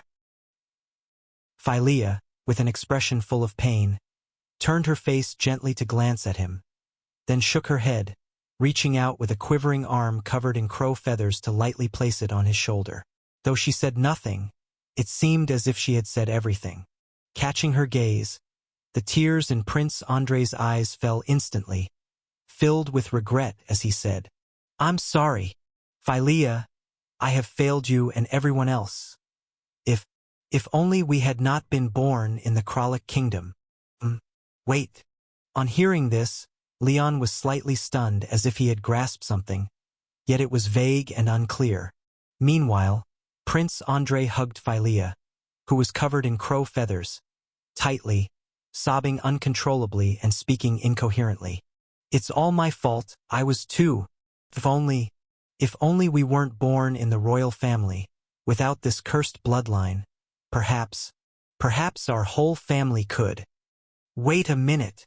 In the middle of Andre's sobs, Leon suddenly hissed, then slapped him hard on the back.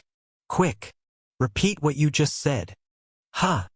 Interrupted in the midst of his heart-wrenching cries, Prince Andre was dumbfounded for a moment. Then he said in confusion, perhaps our whole family could. Not that sentence. A bit earlier. If only we weren't born in the royal family, without this cursed. That's it. Finally capturing the elusive inspiration, Leon slapped his thigh, then yanked Prince Andre's soul off the ground and asked loudly, Quick, tell me, what kind of binding did you sign? Is it a trigger that once activated can't be stopped? Or does it continuously trigger the way it is now? It's continuously triggered. A bit dazed, Andre pointed to the 3 blood beads floating at his brow and said, These 3 are the blood oath's beads, also serving as the mark for executing the blood oath. Apparently, a few members in the past died due to accidentally breaching the blood oath, so aside from intentional leaks and such now, they're all switched to this continuously triggered method. Then there's still a chance. Kneel down quickly. Immediately announce your surrender to me. Ha! Don't get it yet? Those 3 constraints of yours, they all have prerequisites. Pointing to the 3 blood beads floating at Prince Andre's brow, Leon reiterated the 3 constraints, then explained, You cannot leave while the Kralik Kingdom exists. You must not produce royal offspring. No Kralik royal family member can be captured and taken away. The premise of it all is the royal family. Understand? You mean? I'm now declaring war on behalf of the Kingdom of Lutung. capture you two last royals, and obliterate the Kralik kingdom entirely. With a confused expression, Prince Andrei listened as Leon reminded him. Only when the kingdom's rulers are gone is the royal family eliminated. If the Kralik kingdom itself ceases to be, what then is your royal family? And since no royal members have been captured and taken by the cleanup bureau, can the constraints still hold? It should stop. Following Leon's line of thought, Prince Andrei couldn't help being so excited that he trembled all over, though he hesitated a bit and said, "Isn't this a bit too much of a joke? Can it really work this way? Whether it works or not, you must give it a try, right?" After helping the green-eyed girl to her feet and kneeling before him, Leon pulled Prince Andrei down too, executing the simplest surrender ceremony in history, then broke off a dead branch from a nearby tree to use as a ceremonial sword and placed it on Prince Andrei's shoulder, proclaiming loudly, "I, Leon Lane, upon my mission to the Kralik kingdom discovered the kingdom's hidden evils. Therefore, on behalf of the kingdom of Lutung, I declare war and capture the last two members of the Kralik royal family, declaring the Kralik kingdom's demise."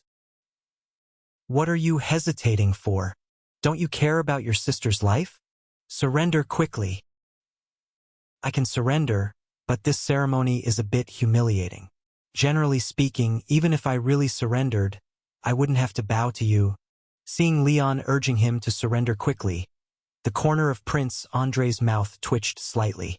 With a sense of desperation, he led his sister to bow to Leon.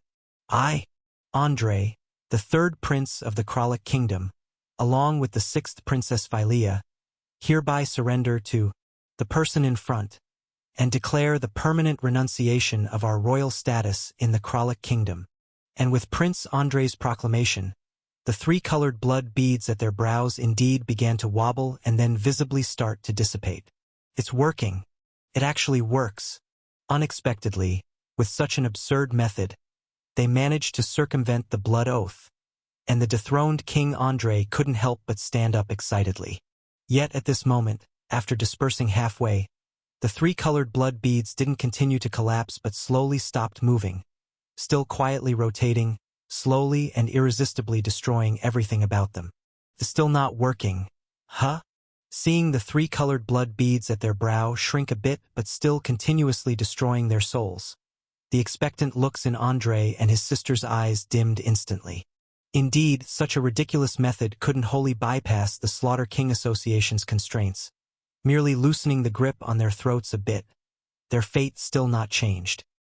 Do you think it's possible that this condition alone isn't enough? Gazing at the halved, three-colored blood beads, Leon frowned and pondered. In your constraints, you must not leave the Kralik kingdom, nor be taken away by the cleanup bureau from the Kralik kingdom, so, besides royal status, could the territory of the Kralik kingdom itself be one of the blood oath's conditions? Oh? It means you've merely accomplished surrender, but haven't actually occupied the territory of the Kralik kingdom, thus not completely destroying it, nor thoroughly nullifying the blood oath? With previous experience as a reference, Prince Andrei instantly figured out Leon's intention. Then, with his face twitching, he asked, "Are you planning to capture, destroy the entire Kralik kingdom?" Hiss! Upon hearing Leon's suggestion of not just an unattainable dream but rather racing a Pegasus through hell, the royal siblings of the fallen kingdom couldn't help but exchange glances, noticing the same wild tremor in each other's pupils. Even though they knew this person wasn't normal, isn't he a bit too abnormal? No matter how imaginative, ordinary people wouldn't think of directly destroying an entire kingdom, right? It's up to you whether to do it or not. I just offered an idea. Leon spread his hands, his expression unchanged, and said, "After both of you surrendered, the blood oath was indeed partially broken, which at least proves my logic isn't wrong. The premise of this blood oath is indeed your royal identity in the Kralik kingdom. And although the Kralik kingdom has just declared its demise, its territory remains intact, you still have a chance to leave here, or be taken beyond the lands. Hence the blood oath on you isn't completely unraveled. So, if one wants to dissolve this last half of the blood oath, the best method is naturally to treat the symptom and destroy Kralik kingdom in one go, making the Slaughter King Association's blood oath fundamentally ineffective. thereby resolving the problems you bear. While the logic makes sense, isn't your approach a bit extreme? Isn't there a more gentle way? After listening to Leon, Prince Andrei couldn't help but suggest, like bringing people to occupy the land and do something else, so Kralik Kingdom loses its territory nominally? It's possible, but can you wait till then? Pointing at Philea's body covered in crow feathers, Leon reminded, other than directly taking action and destroying the entire Kralik Kingdom in one go, any other method can't possibly achieve the destruction of the Kralik Kingdom's territory before your souls are obliterated, meaning you two and the entire Kralik Kingdom have no possibility of coexisting. Indeed, this is truly the only way. After glancing at his sister's condition, Prince Andrei couldn't help but sigh, then staggered to turn around and waved toward the distant giant painting Kralik under the sunset. Unexpectedly, after being a ruler of a fallen kingdom once, he now had to personally destroy the entire Kralik Kingdom. As he stood in front of the painting, pondering, drawing people out of the kingdom stroke by stroke, Prince Andrei seemed to vaguely understand something and looked back at Leon with a complex expression. Noticing his strange look, Leon couldn't help but ask, "What is it?" "Nothing." Prince Andrei shook his head and said, "I was just wondering why you'd propose such a solution. Certainly to protect Watcher's Palace and thus safeguard humanity." Upon hearing Prince Andrei, loyal to the Cleanup Bureau, Leon immediately replied without hesitation. "For us at the Cleanup Bureau, if any line of the 12 royal families is completely severed, a saint-level anomaly can already freely enter reality, and if more than 3 lines are severed in total, some of the weaker true gods might barely squeeze in, which is a result our Bureau absolutely cannot tolerate. And besides that?" Prince Andrei turned his head back, continuing to paint the populace away from Kralik Kingdom's territory while softly saying, "Actually, since the first time I met you, I felt you seemed to hold some unexplainable malice against Kralik Kingdom, which intensified after the attack on Administrative Zone Number 3, as if, you're definitely mistaken." Leon unhesitatingly interrupted Prince Andrei.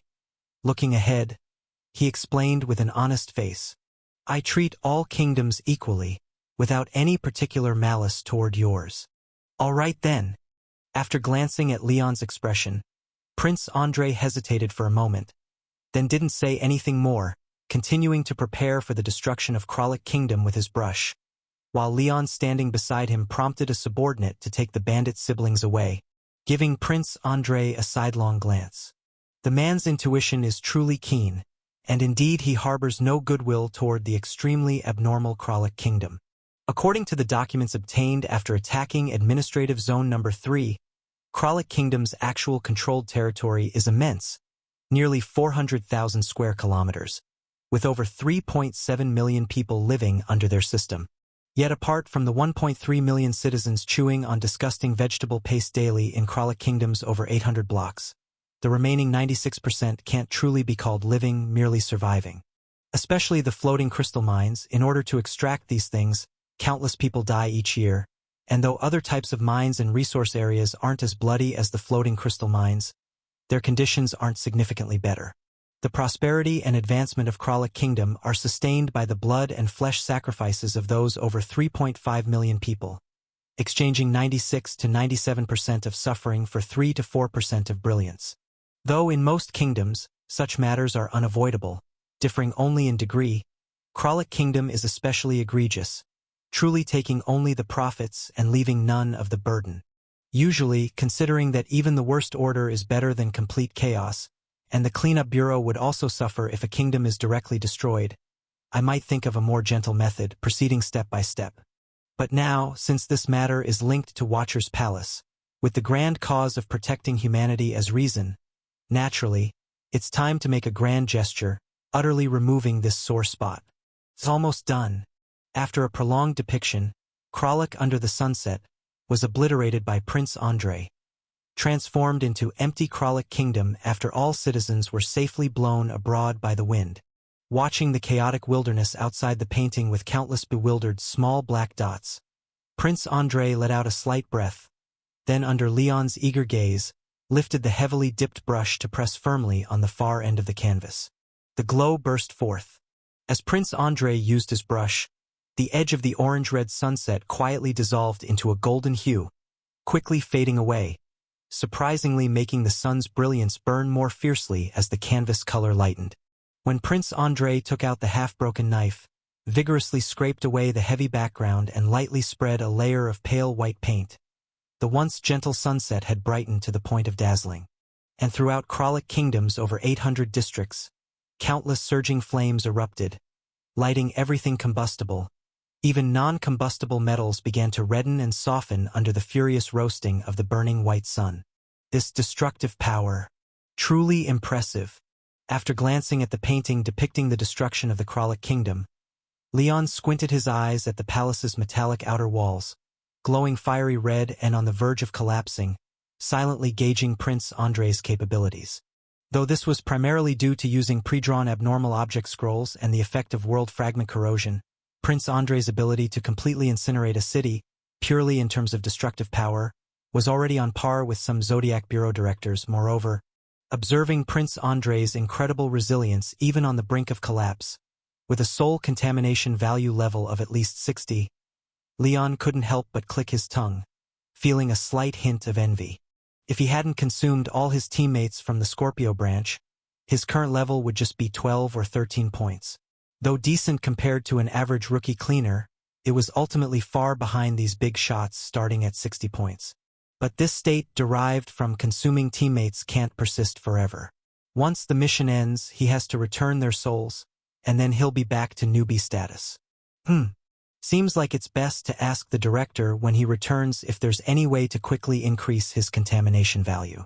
After all, having offended the Slaughter King Association, future opponents will undoubtedly have high contamination values. He can't just kill teammates and consume their souls whenever he finds his contamination value insufficient. Can he? How are you still alive? Just as Leon was letting his thoughts wander, pondering how to swiftly increase his contamination value, a familiar voice suddenly erupted from Prince Andrei's mouth. The serpent scale pattern climbed again, leveraging Prince Andrei's right eye, seeing the burning Kralik Kingdom before them, and the tricolor blood beads dispersing halfway between the brother and sister's eyebrows. The white snake's eyes immediately flashed with illumination, then shouted in shock. Using this method to escape restraint? Are you too crazy? I don't appreciate your words. After hearing the white snake's evaluation of his method, Leon squinted his eyes slightly, before immediately swinging the silver dagger of cutting towards Prince Andrei's right cheek. Anyway, the wounds caused by the silver dagger of cutting could be restored, so regardless of usefulness, swing it once first. Stop! You! Damn it! Facing Leon's attack, the serpent scale pattern on Prince Andrei's face suddenly shed, condensing into a nearly transparent half-body white snake, biting onto the blade of the silver dagger of cutting, swallowing back the half-spoken words. They've gone insane. Absolutely insane. Effortlessly moving the venomous fangs aside to evade the sharp blade of the silver dagger of cutting. Witnessing Prince Andrei ignoring his interference, still gritting his teeth while sketching the sun stroke by stroke, the white snake was no longer as calm and indifferent as before, about to erupt in his anxious heart. Thankfully, he hadn't directly left earlier but greedily prepared to collect the remnants of a world fragment after the souls of Black Owl and Xue Xiao were annihilated. Had he not been greedy this time, not only would Black Owl and Xue Xiao escape restraint, but even the Kralik Kingdom would be directly destroyed. The royal bloodline needs to be severed, but the 13 kingdoms representing humanity's 7 vices and 6 virtues absolutely cannot disappear together. Previously, during the Ophiuchus Eroded Nation incident, East Carlewin Kingdom, one of the 6 virtues, had already been erased by that woman from the Virgin Branch, and if the Kralik Kingdom were destroyed again this time, gathering the essence of humanity would be, damn scoundrels. Watching Leon directly release the silver dagger of cutting, grabbing his serpent neck with both hands, trying forcefully to pull himself away from Andrei's body, the anxiously fervent white snake immediately spat out the silver dagger of cutting from his mouth, biting directly onto Leon's wrist. SSS. The 2 large and 2 small sharp serpent fangs easily broke through Leon's clothing but couldn't pierce Leon's flesh no matter how hard, instead producing an ear-piercing noise akin to a knife scraping against glass. This tough, Originally, he thought one bite from him, even if he couldn't shatter Leon's arm, would at least slightly loosen his grip. However, the venomous fangs capable of easily piercing a divine body, upon landing on Leon's mortal flesh, couldn't even cut a single scratch. The white snake's mind went blank. Then Leon caught the falling silver dagger of cutting, easily severing the snake neck with a backward motion. Already prepared for you. Leon, who had once fallen victim to a sucker punch, naturally wouldn't be unguarded against the white snake's reappearance, had been drinking non-stop during Prince Andrei's painting adjustment, making sure immortal in liquor never ceased. Grabbing the severed snake head, slicing it into 17 or 18 pieces with the knife, then observing the lightened serpent scale pattern on Andrei's body, Leon asked, "How is it going? Can you still hold up?" "A bit difficult, but should be all right." Gasping lightly, Prince Andrei gritted his teeth and said, "You can slice the scales that leave my soul, but best not touch those on my soul, or it would weaken my soul, possibly leading me." "Damn it! Stop it!"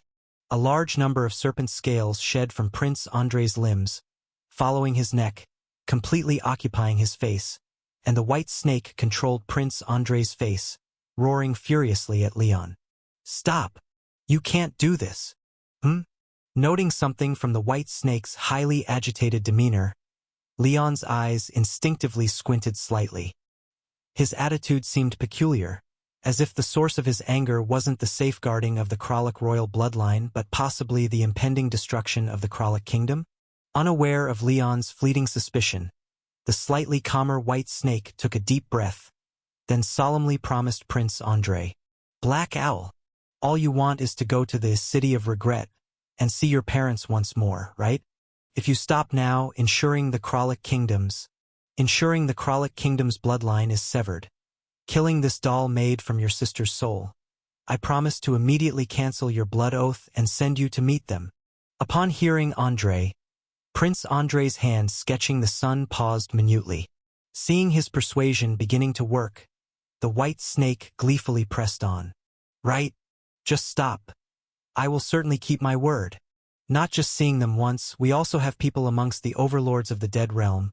Even if you wish to live with your deceased parents and clansmen in the City of Regret indefinitely, we can fulfill your wish." Slap! Watching Leon withdraw his hand silently after slapping, the bewildered white snake instinctively reached out with his left hand, covering his fiery hot face. "You slapped me." "No." The serpent scales on the left cheek shed. Prince Andrei twitched his lips into a rather forced smile. "He slapped me?" ? Without explaining to the white snake, Prince Andrei, reclaiming half of his face, quietly picked up the paintbrush soaked with paint, adding a stroke of blazing sunlight to the scroll. "Black Owl." Watching him start painting again, the white snake angrily shouted once more, "Think it through. If you refuse my offer now, even if your soul endures my torment, I can ensure you never reach the City of Regret in this lifetime." Prince Andrei paused for a moment upon hearing, then using his remaining half of the face, replied calmly, "Not going is fine.